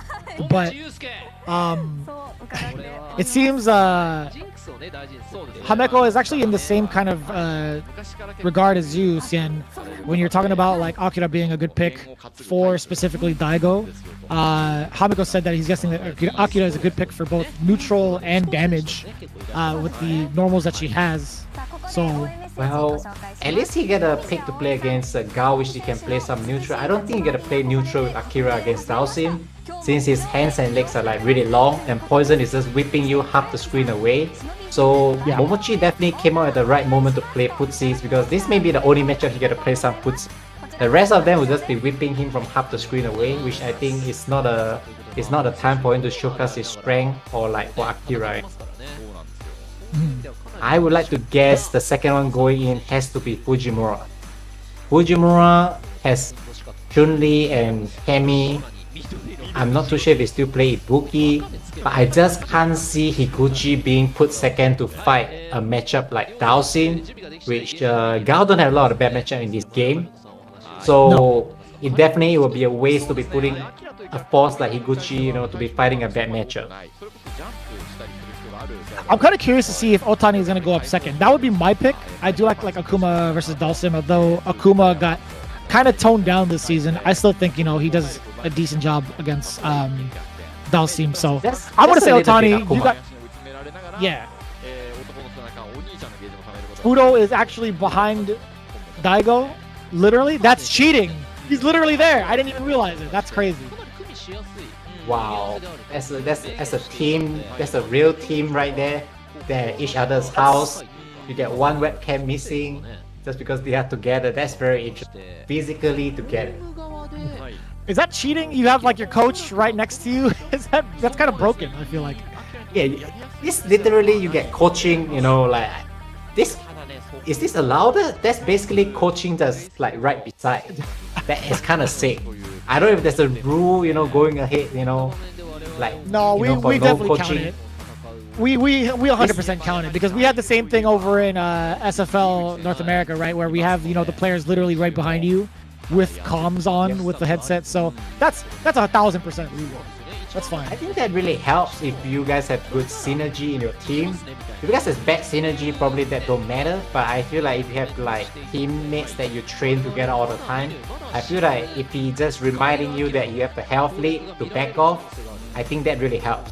I don't know how many times I've seen people like having like 8 seconds and trying to recover, you know, doing a recovery instead of just lying down on the floor waiting for the time to be over. Sometimes the people just being beside may see the game situation a lot better than you do.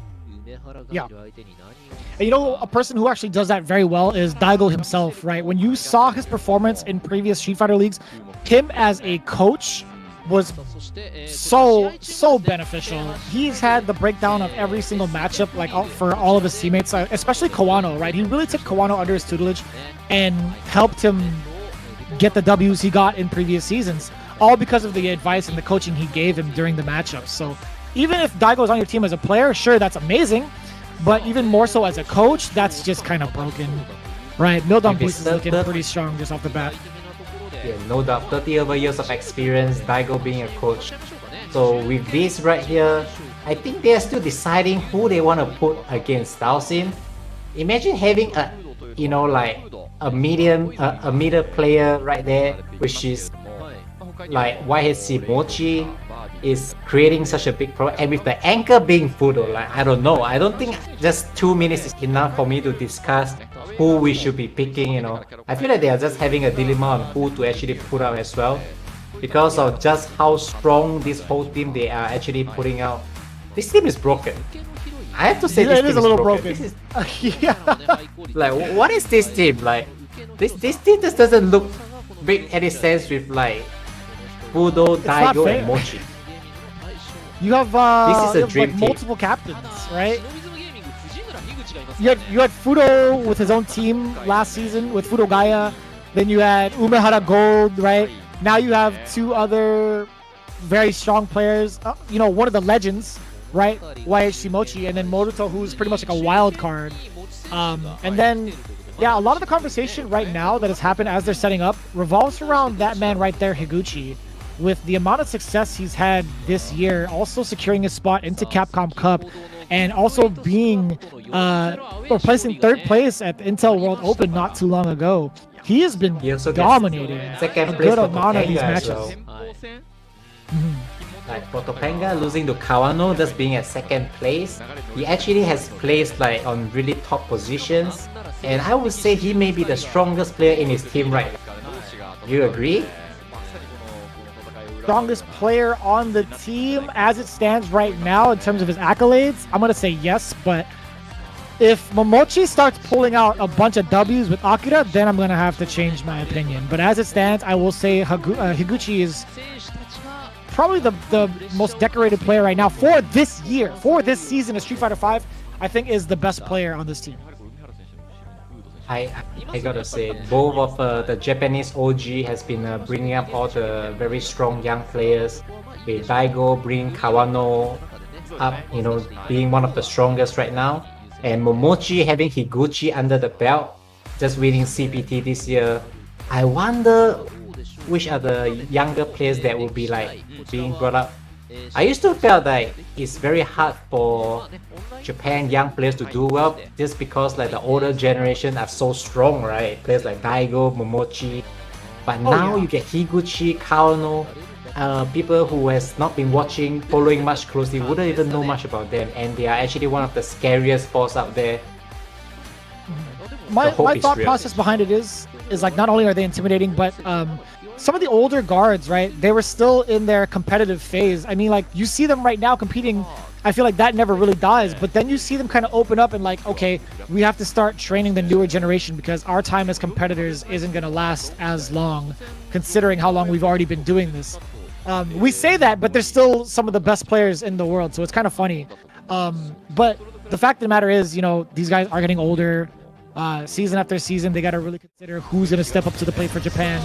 And they started to like really open themselves up and be like, all right, well, we got to train these cats. Hence why you've been seeing a huge insurgence of younger players since Street Fighter V. Okay, now we get the first match going. And I don't really see how Akira is going to have a matchup advantage against a character like Gao, which is really dominant in the neutral game.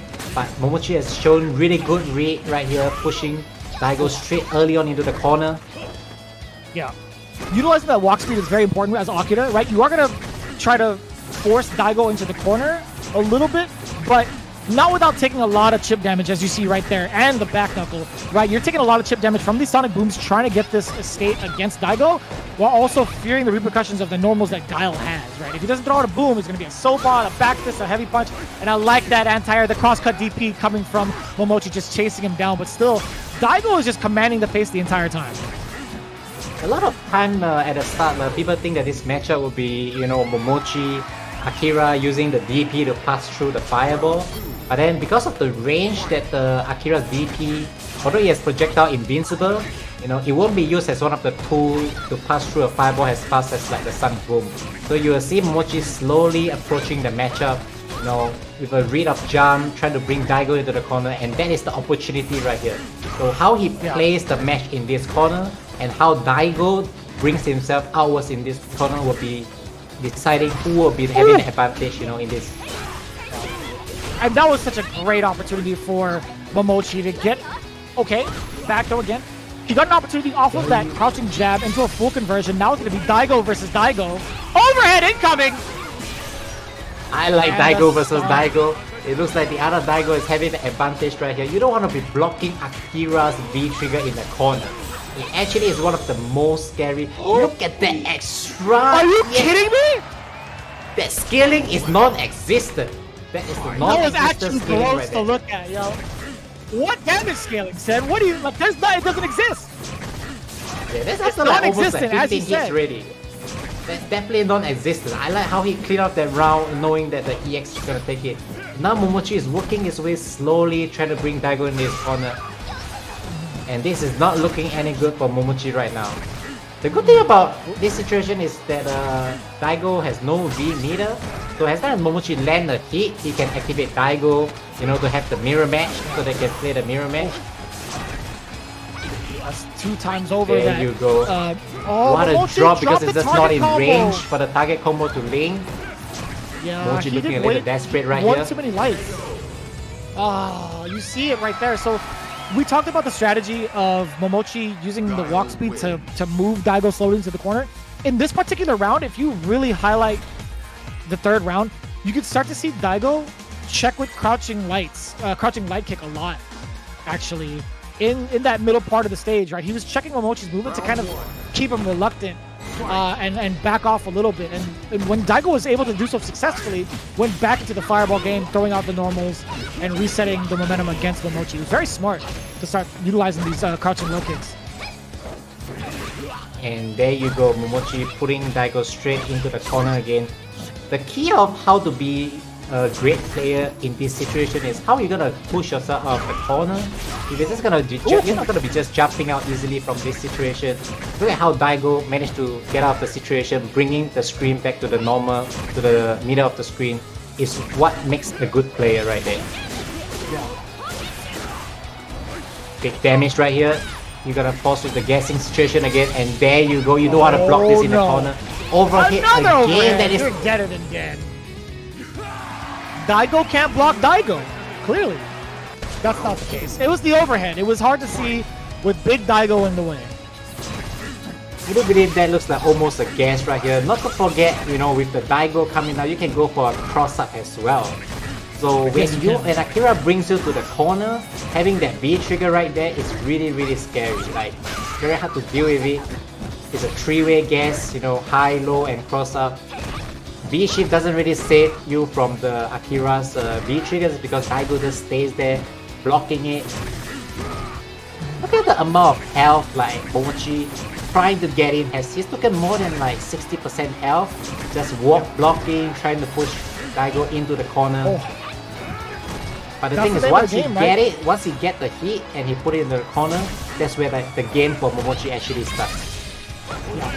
Or even like a starter with Daigo, right? Just forcing him into the corner that way. He tried to punch Akira but ran into the hitbox of Daigo instead. Ooh-wee. Okay. And when that doesn't really work out, that's the end of the round for Momochi. Momochi understands that as well, so he's saving his meter, you know, trying to move on to this third round. It's very similar strategy being used throughout all the rounds so far. Besides, Daigo will be the one having to adjust the strategy Momochi is using. Momochi is just want to put Daigo into the corner slowly, but he has not been spending his meter, so we'll see how he's going to use the meter to his advantage right here. Ooh, yeah, you go the awareness. Look at the air conversion. And the air that was disgusting. That was actually disgusting, Sen. Did you see the amount of damage he got from that air-to-air conversion? I've never seen the air-to-air conversion into the EX on the ground before. I would say that is absolutely sick.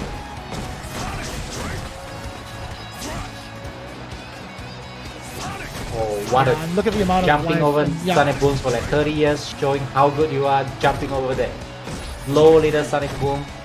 And now no more B meter there from Daigo. Anything it will be a chip at any time. You can't block anything right now.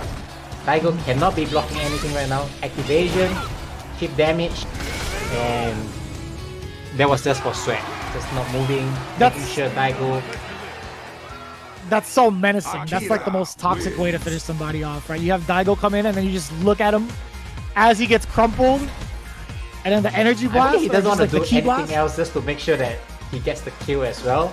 So he's just trying to play it safe at the same time.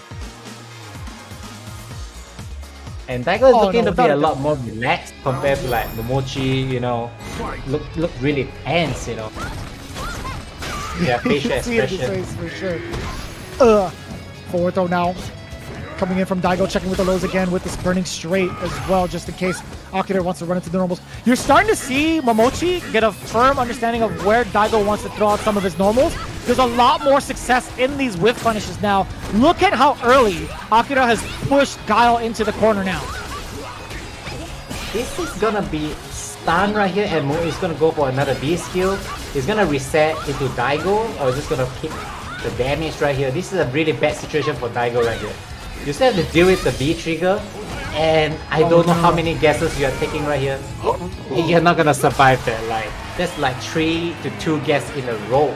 With the B trigger going on, like, Daigo wants to save the B meter, he wants to get the B trigger for the comeback, but that is not gonna happen.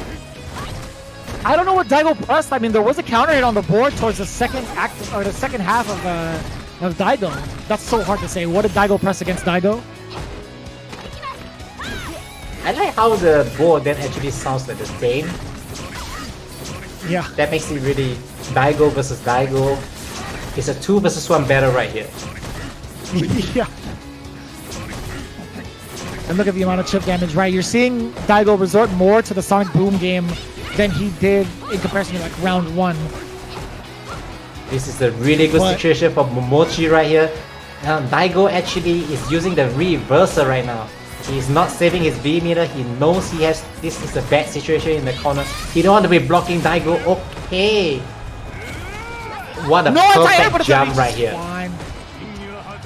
That could have been uppercut into critical art, I believe. Yeah, you're right. That DP in the CA would have killed, but I think Momochi is not ready for that in the situation. Oh One my chance God. situation no, right whiff here. punish against the wall. The upside down kick is whiffing, but still Daigo. This is going to be great for him. The amount of space he's created. Oh my God, he's not going to do it yet. Down medium kick counter hit into Jack EX flash kick. That makes it one of the best Gao in the world right there. I don't think any Gao converts like this. Like, this is definitely awareness right there from Daigo. How often do you see that, Xian? That exact conversion off of a counter hit. You don't really get down medium kick getting counter hit, you know, at such a close range as well. What a perfect EX timing. Oh, wow, and this is the no. really big bait. It's gonna end up to like 1 pixel. Very near for the stun. Jeez, the knows amount of how damage to- and stun. Oh, look at all this block right here. Daigo staying calm. He's almost Oh getting my out of the God. situation with his beat. He's still at full beat trigger. This is huge. Game changing right Just here. goes for the knockdown and the jump over Momochi with a solid read. Taking out That jump right Daigo. there, taking out the round. You just got to give it to Momochi for getting that read on the jump. Daigo is one of the best at throwing fireball. It's not easy to get a read of jump like this. And that makes Momochi having a very good lead right there, Ooh-wee. taking it for his team. That is such a morale booster with the way that the matchup was going in game one. It looked like Daigo was taking it away against Momochi in a pretty convincing fashion in game number one, but we see the slow adaptations coming in from Momochi, which might be highlighted later on. But we talk about the transitions of using the different aspects of Akira's gameplay. We're using the walk speed. We're using the far normals in neutral, which is what Hamiko started off with, right? We saw Momochi use Daigo's game plan against him, where Daigo wanted to contest with stuff like crouching medium kick, upside down kicks, and the heavy punches, mostly both the back fist and the burning straight. We saw those adaptations being played out from Momochi little by little, and fortunately, you know, it got him that W with all those, with everything that's been thrown out there, being able to decipher that information in a short set. This matchup is not very easy for Akira because Akira although has very good walk speed, is mainly walk speed for walking backwards. His walking forward speed is actually not that great. So in order to close in on a character like Gao, you know, it's really not easy. This is a great anti-air. Look at how he wants to get the position right there. You know, whenever Daigo managed to jump out of it, he wants to make sure he's pushing him back to the other corner again. And the B trigger is definitely one of the important things right here for him trying to strike the game. Momochi never really drops combo. This is something I felt like what we have seen from the earlier day of Mago. I think Mago has been dropping a lot for Akira, but Momochi has been really been on point with this combo execution right here. He doesn't drop anything unnecessary. And you see Look at that, the smile right? That from last Daigo. activation of Daigo. Oh, the counter hit conversion too that you were highlighting. But look at the amount of damage that Akira just outputs. And this is like the biggest challenge right here. Just Daigo having to block Daigo while all the while Akira is beating you down. This is where it all went downhill. That was such a solid read. Daigo committing to that second fireball was the biggest downfall for him. And It's just a small Momochi gap knew it. between like the boom almost getting needy, you know, and the awareness of Momochi knowing that situation, being able to get a jump is what makes him one of the best player right there with so many students under his coach. Shinobism is proving himself, you know, it's not only like old players and coaches right there, you have the Higuchi and Otani. Look at this rate right here. What do you think about this?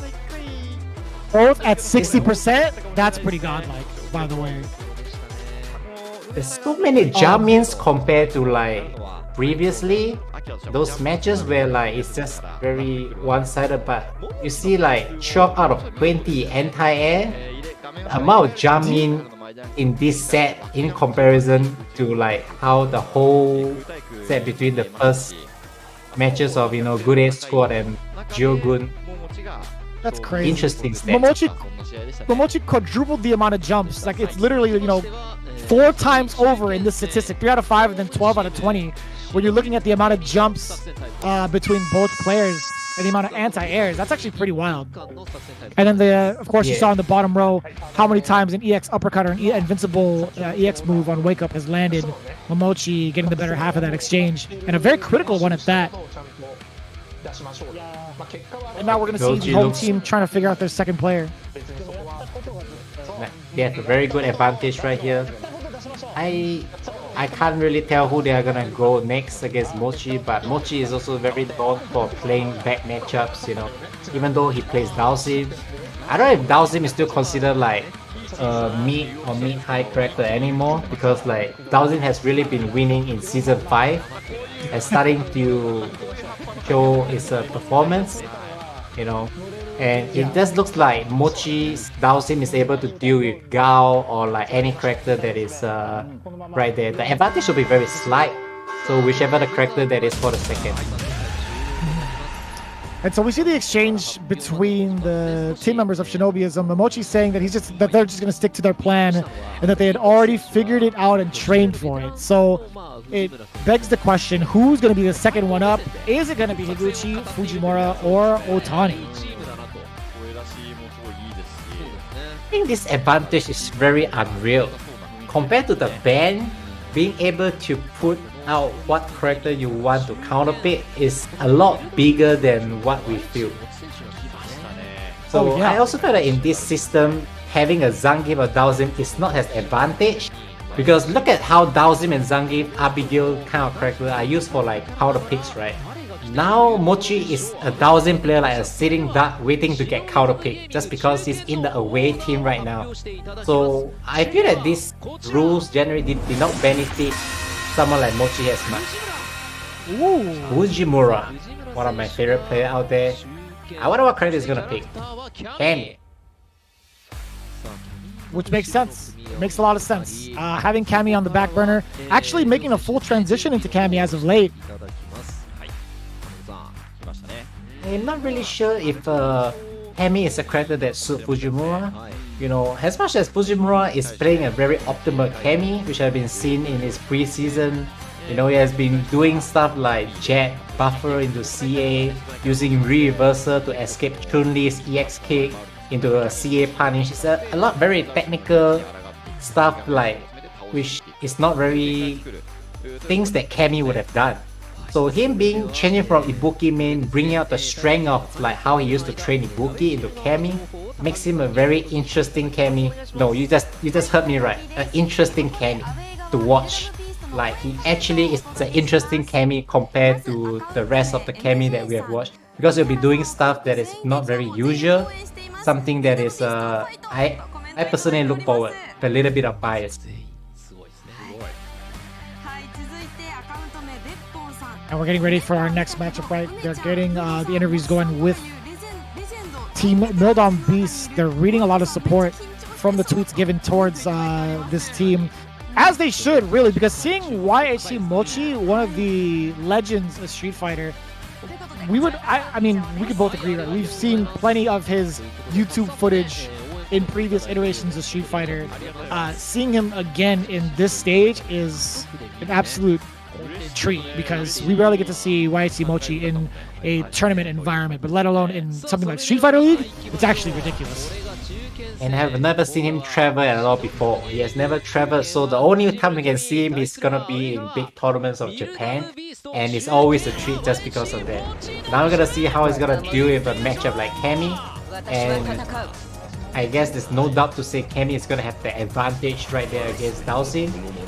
Not gonna be a lot, but just a little bit. We're gonna see how Fujimura is gonna approach this. Gonna have the very traditional game of how Cammy is gonna try to come in. Wow, what a frame trap right there at the stun.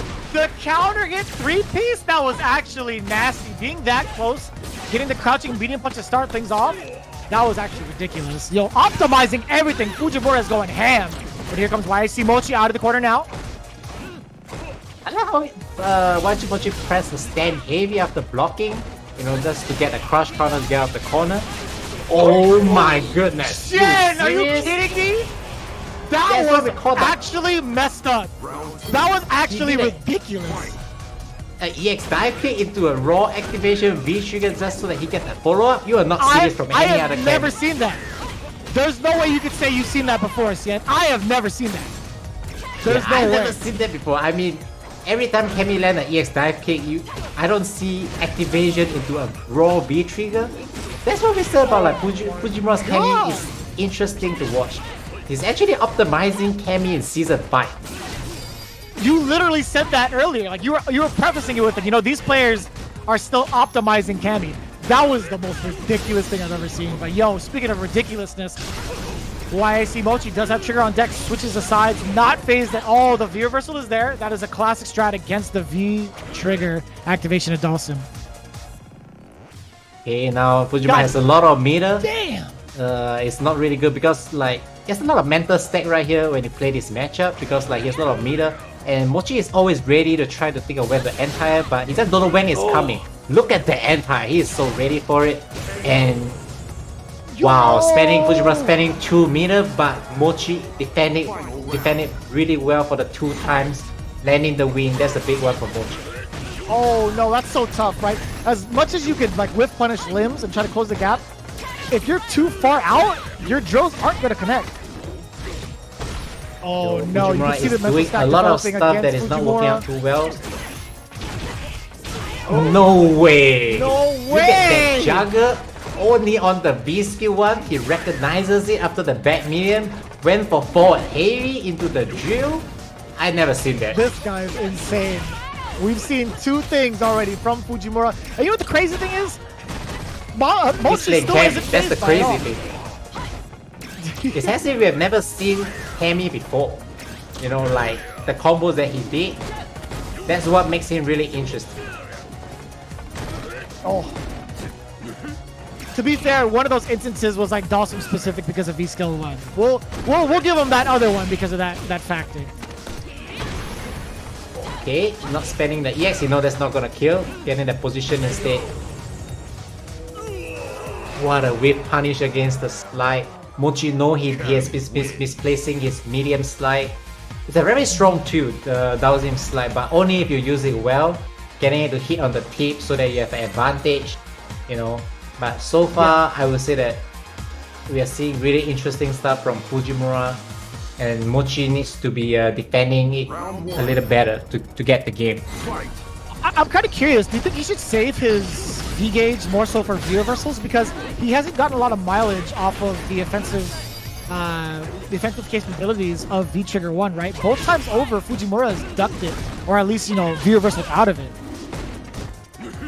I think using the reversal is really kind of situational. Like Cammy has a 2-bar V trigger, so he can decide when he want to use it, which is what Fujimura is good at. Like there's never a fixed situation on when he should use the V trigger or reversal. He's just gonna use it according to the situation. Like right now, I think he's just gonna activate the V trigger in a situation like this where he's putting Dawson near the corner. That makes sense. There you if go. it doesn't even matter at this point.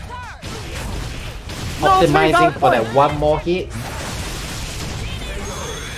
That's what we call unnecessary roughness.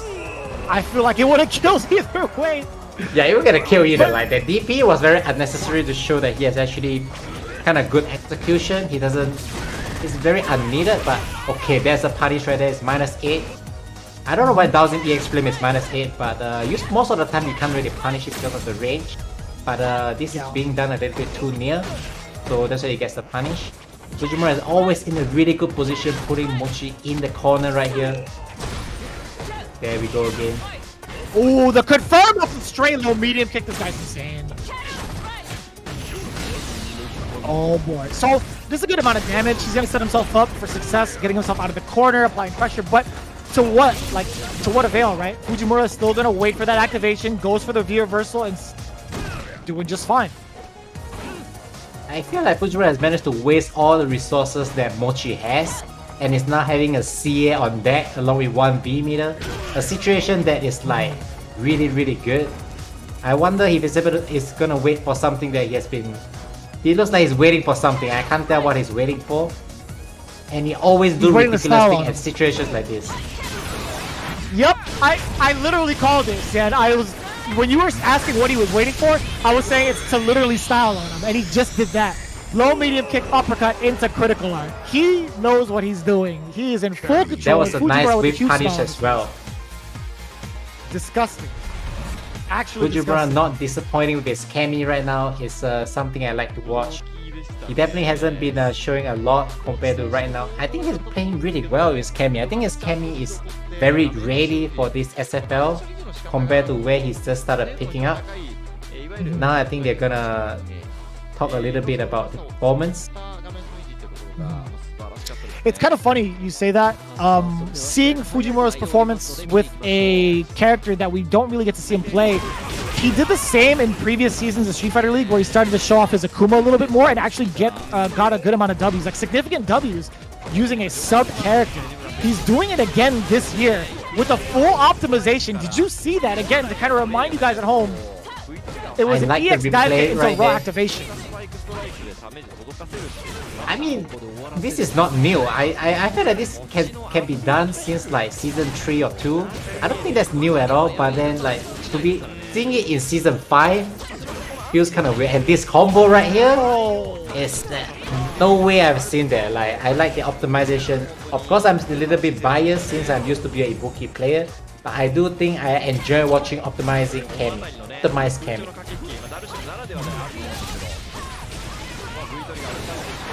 Yeah, a little extra on top there from Fujimura. But again, we kind of talked about it, him playing one of his sub characters, looking like a main, really, just absolutely dominating. And again, the punish on the slide, just waiting for it. Very, very solid play there from Fujimura, taking it down 2-0. So what puts Shinobiism at 2 points total. Mildon Beast still has a chance to tie it up with their anchor Fudo. So we'll see what happens. Well, who is Shinobiism going to throw out there as their anchor? So this now look exactly how it's supposed. Look at those anti-air status right there. If you are feeling bad that you can't anti-air in this game, look at this pro. These are the pro or the pros, guys. And they have less than 50% of getting anti-air. So don't feel bad if you can't anti-air in this game. Like, look at the pro. Their percentage isn't any better than you. There's only one person thus far that has like what? Like what's the highest percent that we saw today? Was there like 100% on one of them? Oh, there was. There's only one it's player 100%. so far today, and it was Mizuha. But he still lost. He had a 100% rate on anti-airs, and he still lost. So don't even be discouraged. It's the beauty of a fighting game. Like it's always a lot of different things. The neutral game, the anti-air, the defense, the offense. You know, the knowledge and the technical aspect of the game, you know, like you don't have to be good at everything, you know, you just have to do what you are good at, and being good at specific one thing doesn't mean that you're gonna win the game, you know, like just like you see the percentage, some players are really good at anti, but they may not really net the win. Probably being good at B-trigger helps you a lot. If you're good at B-trigger, I think that helps you a lot. Gachikun also has 100% anti, let's not forget about that. Yeah. That's true. Okay, this is gonna be great. This is exactly kind of what we were anticipating. Having Guile go up against Poison, easily the smartest choice for Team Shinobiism right now. Akuma would have been a very interesting choice. Would have been quite the struggle bus in my opinion. But Guile, Higuchi's got a lot of practice against Poison as well. So you can see we'll that see both how that teams have decided to put up their strongest squad for the first match they have. You know, I'm not saying that Moroto or Otani is weaker, but they actually put up the strongest they have, you know, for their first match, trying to get a good lead. And I think this Higuchi Gao has a bit of advantage at least against a character like Poison. And Fudo is gonna use his experience as a Poison player, who is always practiced against Daigo, you know, and try to overcome this matchup. This is a first to 3, so I think at the end of the day, the player with more experience will still this down. But Higuchi, being just a CPT champion, you know, coming out from really on fire, I would like to say that this will be on advantage a little bit for Higuchi. yeah, no, I think I mean, we're all in the same boat at that one. There's exactly, the kind of strategies being implemented from Momochi when they were talking about it in their pre-game interview. They've already had this in mind. They've considered all the options, and this is like the best course of action. Momochi has been very confident in putting Higuchi as the anchor position in anticipation of either of like Fudo or anybody, really. So we'll see how it plays out. This is going to be 3 out of 5 for the anchor position. This is going to be worth 2 points. If Mildom beats and with Fudo manage to get the W, it'll just leave it all tied up. But Shinobiism, if they get the W with Higuchi as anchor, it'll be in a very similar situation as Good 8 Squad with having 4 points in their first match here in Street Fighter League Japan. We always have to consider that Higuchi hasn't been in the anchor position ever. Since this is his first SFL, I think it's a team tournament as well. I don't think he has been under that much pressure being able to play, first to 3 and a 2-point match for the team. So he may be under a bit of pressure as well. So we're gonna consider all the different scenarios that if he's able to do well right here.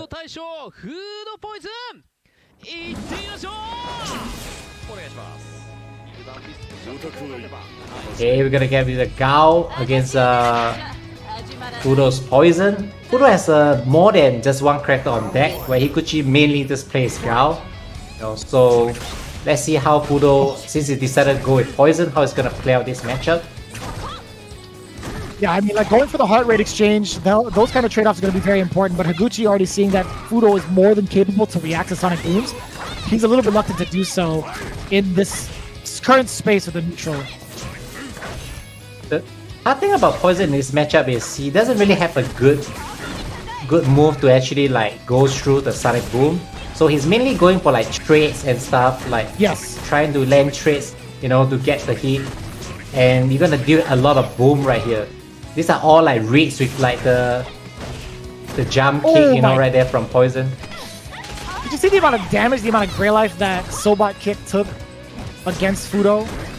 Higuchi doing a great job, but still, mitigating the risk. Fudo is not trying to move forward, except, where he runs into the back fist, unfortunately.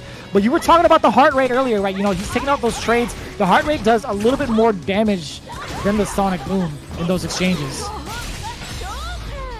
Wow, he has to spend the CA and he did it. I think that's really important because if you let Higuchi activate his B trigger, Fudo may in a position that he do not know how to actually end the round. So I really like the swiftness to use the meter just to get the round right there. Yeah. And it's going to be all Higuchi right now in the space outside of heart rate. I think a little bit outside of there. Doing a lot of chip damage and still, the anti-air is there, 2 for 2 so far. All of these moves that Fudo has been using to go through the Sonic Boom is all based on hard read. There's not a single one that you can use to react. So that really boils down to experience. I like the reversal over the reversal just to keep the composure in the corner. Oh my god! The whiff punish now going to be pushing out of the corner even more so. Forward throw, it's all Fudo right now. You can see Daigo looking on as well. He can't even sit down. He was standing up, just looking forward to... Oh no! There was going to be a punish. That's minus 10 right there from Poison. You can't really use that easily. Gao has a really fast CA. Oh my god. I was going to say that's pretty sick. If he uses the heart rate for activation to just go in, that would have been cool, but Higuchi just nullifying whatever comes after. Boom. Did you see that Sobot kick going over the crouching heavy punch? That was sick. I'm surprised how close this match is actually getting. Considering like Gao does has a little bit of advantage right here. They're really playing button for button right here. Oh, that's gonna be huge. Going for the sweep right here, trying to whip punish. That is one of the trademark of Gao, something very difficult to do, and now he gets punished really hard just for missing it.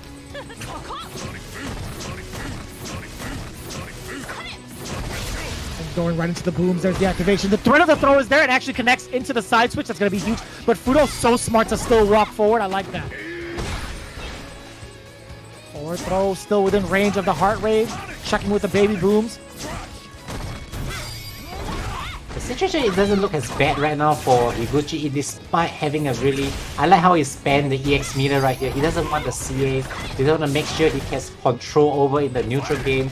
And Fudo just want to get any trade right here. He doesn't want to trade anything with Higuchi, and Higuchi is really trying really hard to avoid it right here. Yeah, he's definitely looking for those trades, right? Fudo is trying to be within range of... Oh, yeah, you already know. Excellent call out there from Fudo. That was a buffer of the stand light kick out of nowhere to hit the dash in. Fudo has shown a lot of experience in this match so far, and I'm not sure if there's a lot of poison players in Japan, but we all know that Fudo got most of the experience training with Daigo, just right behind him in his room. I'm kind of curious That to is see a what kind of coaching advice match as well. Daigo might have said. Yeah, like he came up to Fudo and said like a handful of things. I'm just kind of curious to see what it was, but so far, you know, Fudo trying to establish dominance already. Higuchi trying to be comfortable with throwing those booms, but the jump in prevails, and now Fudo's keeping Higuchi stuck in this corner. Stun is a threat still. I like the flash kick right here, and now he got out of his stun. It's so important to just get your stun level down, because once you get stunned in this game, it's usually almost like done for the round, you know. So look at those buffer from Fudo. It's not even safe. It's nothing safe in his buffer, but he did it and he got it. That's what makes him a very good poison right here. Oh, this baby booms. Yeah, still in V-trigger. Has a little bit left. Might throw one out to back behind it. Yes, he does. Gain some space. Oh my god, that was sick. That was actually the nastiest conversion. You saw the start of the heart rate. Higuchi not even trying to block that. Boom, back this to the face. The sonic boom follows through and he sweeps. That was the sickest conversion. A self-invent combo. It's like he's playing Marvel right there. That was so good. Now the stun is racking up really high, and that crush counter from Fudo can get things changing. V-Shift has been used a lot, you know, in this new meta because of the patch of you can use V-Shift in any direction. Surprised he didn't go for the ES flash kick. That's what I'm saying. Lovely tender past the sonic boom. Reversal, another one. Like Fudo need to close this really soon. He knows it. Higuchi is almost getting full meter as well. You can get cheap. You can get the situation just not looking in his favor. Higuchi playing very well to keep it up with Fudo's momentum so far. I wonder if Daigo is behind giving tips, you know, to Fudo all along while they are playing in between. I wouldn't doubt it. I definitely wouldn't doubt it. I just want to know what he's saying for the most part. I can't tell if he's like actually giving him advice or just like trolling him. Oh, Fudo's anti so far has been really perfect as well. You can see Higuchi trying to get the cross-up like kick many times but didn't get it. Oh! One of the strongest strengths about Poison Sweep is that he can have the choice of going for the B skill 2 or no. So you can't really punish the sweep properly as well. So that's a good option for like Poison to get out the corner.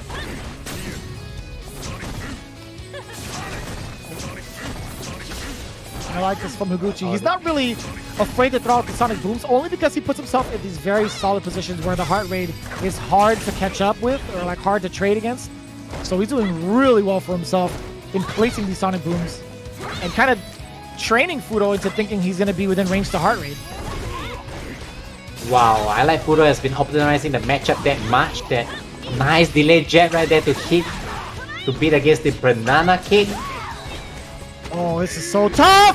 What a time to dash up and throw!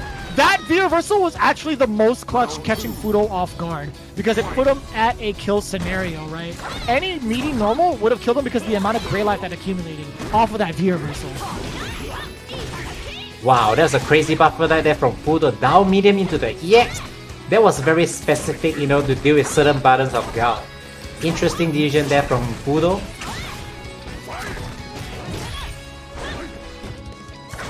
Okay, now it's the corner. Fudo may use EX card rate right here just to, you know, get Higuchi to block so that he doesn't do the B trigger. Oh. No V-reversal there, but still stuck in this corner. Higuchi has a tough hill to climb. A very steep one now, actually. If there's any position that Gao can score a comeback, this is the position right here. In corner is very scary. Higuchi is not giving up, but Fudo is fighting so well, pushing out the space. Like, Higuchi felt like giving up right here at this point. Oh, Okay, boy. that's the chance again. This is tough. Reversal out. Fudo actually can chip out Higuchi if he wants to spend it, but still, the trade-off. That could have been dangerous. Like, it was a matter of time for Fudo, right? He's like, all right, well, how much longer can I hold out till I actually have to force myself for the critical art? I think he understands that he has to have the meter going into the third round because meter is so important for him in this matchup. Wow, look at those split hit right there from Poison. That is all hard read right there. Okay, the stun is really building up. This is almost gonna be, you can't get hit by anything. I like the reversal just to reduce the stun right there. But this is gonna be, Higuchi tried to get lower of the stun, but he just couldn't get it. You know, he knows how dangerous he is. You know, in that situation, use reversal to push down the stun, but Fudo just wants to make sure he get the stun and get the kill right here. 2-1, the first to 3, that is not the end. That was a near perfect, by the way. Huge turnaround for Fudo. And great momentum going into the potentially final match for Team Noldon Beast. But Higuchi, I will say, man, like, I don't even know how that last round ended in terms of like the amount of control that Fudo had. Like, what was it about his gameplay that was so different in comparison to the other rounds prior? Fudo has been adapting to the momentum of Higuchi's flow in the neutral. Like, that will be the most important thing in this matchup, whether when do you use the jump ins and when do you use the buttons.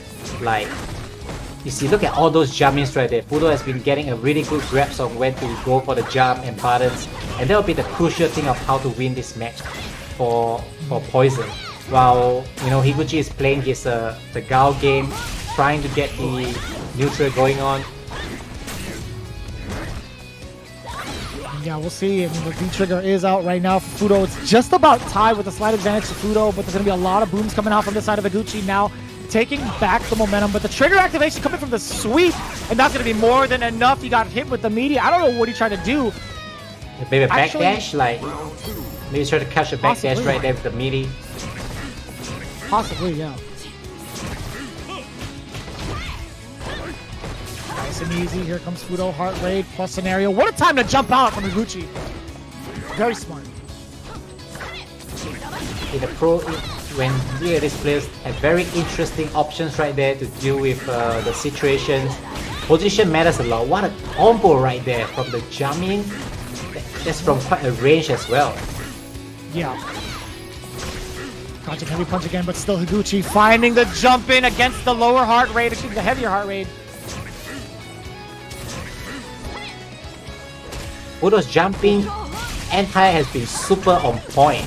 Although it looks kind of weird that Gao has to be jumping around, you know, but like Fudo has not allowing any jump in, you know, besides like those that were on the blind spot like cross-ups. Like, there you go again.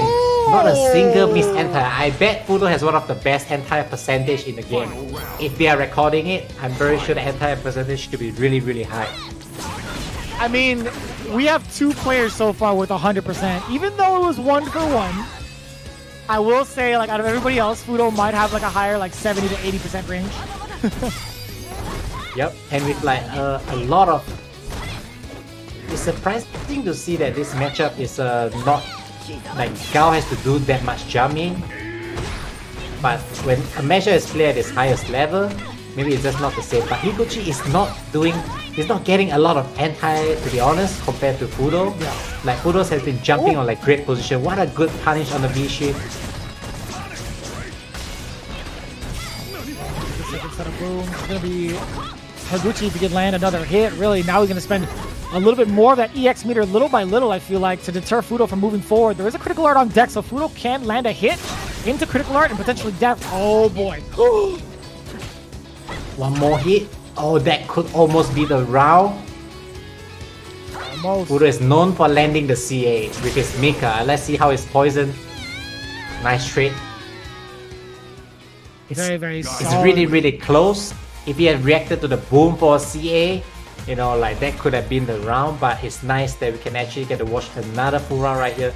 You know, this will be a really big win for Shinobism if Higuchi next to win, because that will be 4-0, and that will be like 2 clean sweep for the day for both teams. I'll tell you, I'll tell you what right now, Xian. If Fudo reacted to that Sonic Boom with a critical art, I would have left and you would have had to do the show by yourself. I would have left my seat and popped off, bro. I'm telling you right now. But as it stands, it's all tied up. Higuchi now. It's very hard to react to a boom like this, you know, like especially at that range. But nothing counts out, you know, against Fudo. Yeah. Okay, being into the corner right here. Another anti-air from Fudo. Why can't you just let me jump once? Higuchi must be so frustrated right there. He just wanted to jump once and just couldn't get out. God, the amount of V reversals, or excuse me, V shifts coming out from the side of Fudo. Forward throw. Now within kill range with at least a throw again, especially now more than ever! I don't want to comment it myself, and this is the EX boom. That reaction is so sick. I'm not sure what to say about that. How? He blocked the first one, he dashed up towards the second one, and got a critical art still. Are you kidding me? That was really good. It's not only positional, but like the execution right there. This is the second CA that players are reacting that fast. Besides Gachikun CA that we've seen from the start of the day. This is one of the another really impressive CA right here. Wow, and the full punish on the shimmy. Not using the banana kick by using shimmy to land at the full combo. Oh! Jeez, what is going on? Higuchi's getting hit by everything. The side switch! The stun is there as well! He needs one more touch though. I don't think Poison can finish it off just yet. I don't know if he has enough damage in her to do it. Oh, just one pixel? Oh, wake up CA. Legendary. Oh, heartbreaking. Heartbreaking for Higuchi. Left it all on the table, but who could actually blame him off of that? We gotta say that Higuchi is under a lot of pressure. Like, I mean, being that young, being the one to play the final match right there, that was a really close nothing. Fudo must be frustrated that combo didn't kill. Bringing up to that one pixel right there. Yeah, I didn't know how else he could have optimized it. He could have optimized that combo, but I guess right. Just guess right. I'm sure, like, you know, it could have gone. Yeah, the draw you see there, 2 points each. It could have killed, but he was just like 1 pixel away, the magic pixel. Yeah, look at this conversion right there. There's so many good situations that there's this VR over VR where Higuchi just did, keeping his corner, and that whiff punish right here from Fudo. All the baby booms. A lot of the booms coming out. Oh, the back fist and the full conversion. That was the sickest thing I've seen from Higuchi. The makeshift 3-piece. He cooked it up from his own kitchen using homemade ingredients. That's great.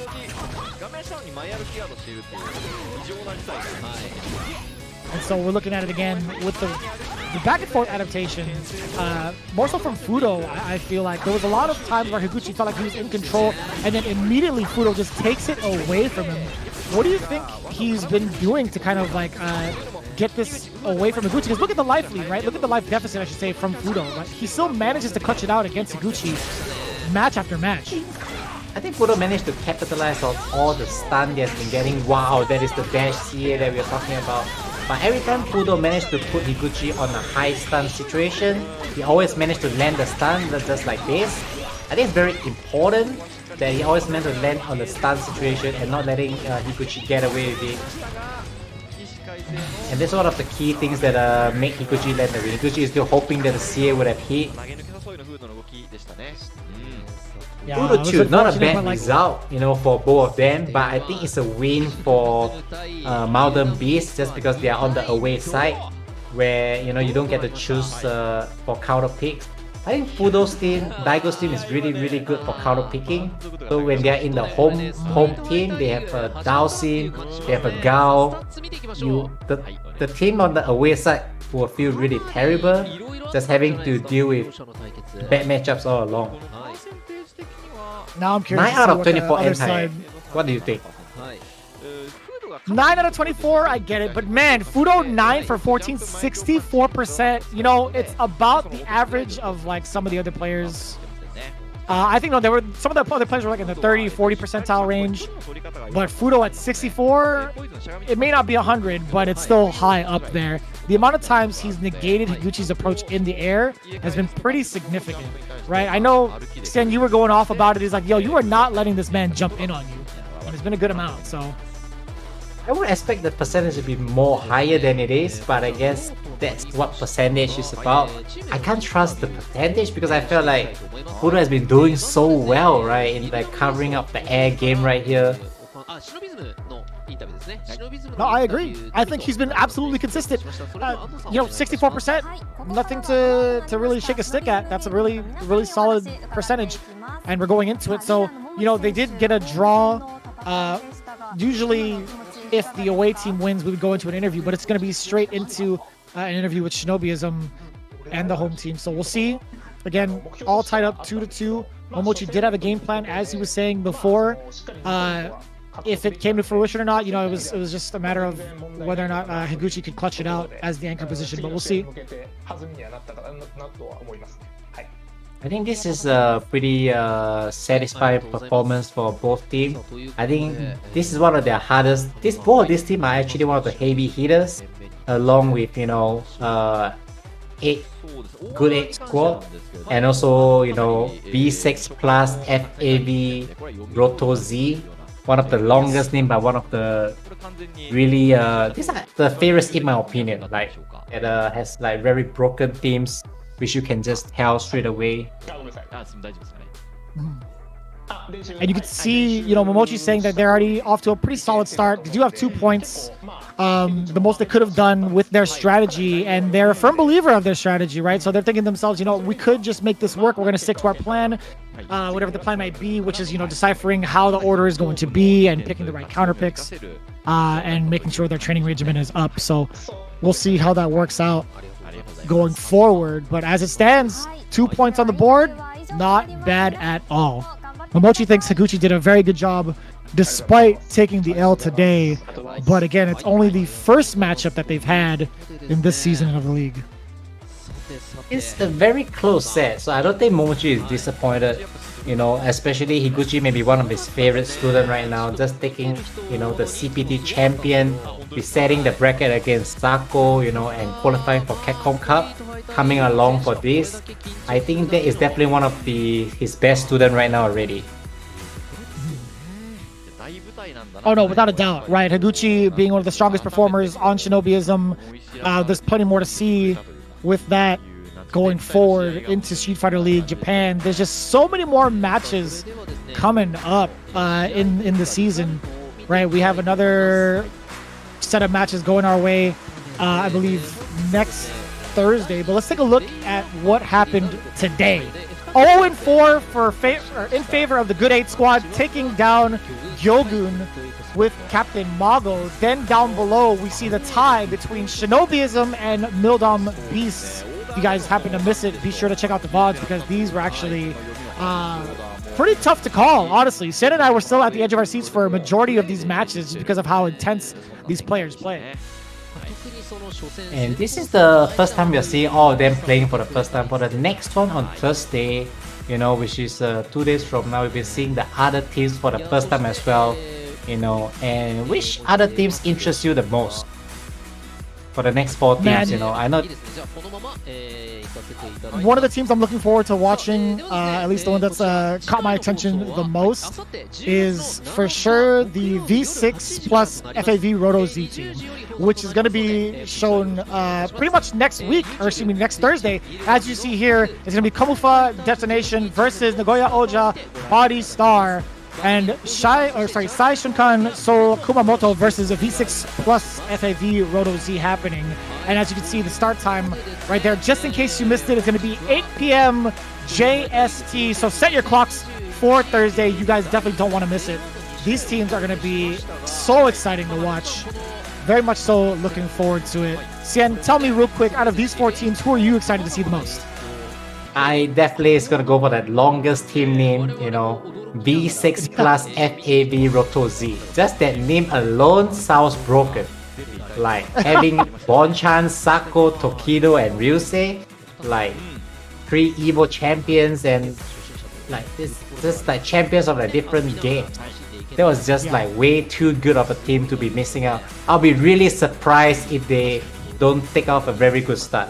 I'll be so shocked if they actually don't take a good start. But we can't just cut out Nemo's team, you know. Nemo's team is also really good.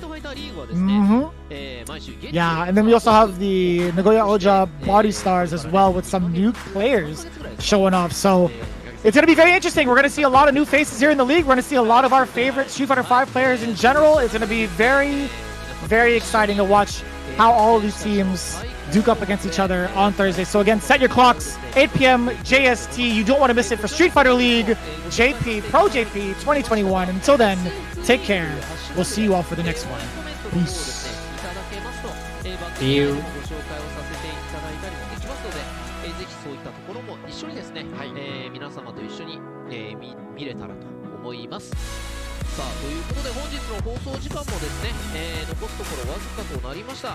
本日実況私 R、そして解説ははめこさんと共にお送りいたしました。はめこさんありがとうございました。ありがとうございました。はい、ということで、次は7日ですね、あさってお会いできればと思います。それではありがとうございました。失礼いたします。お疲れ様です。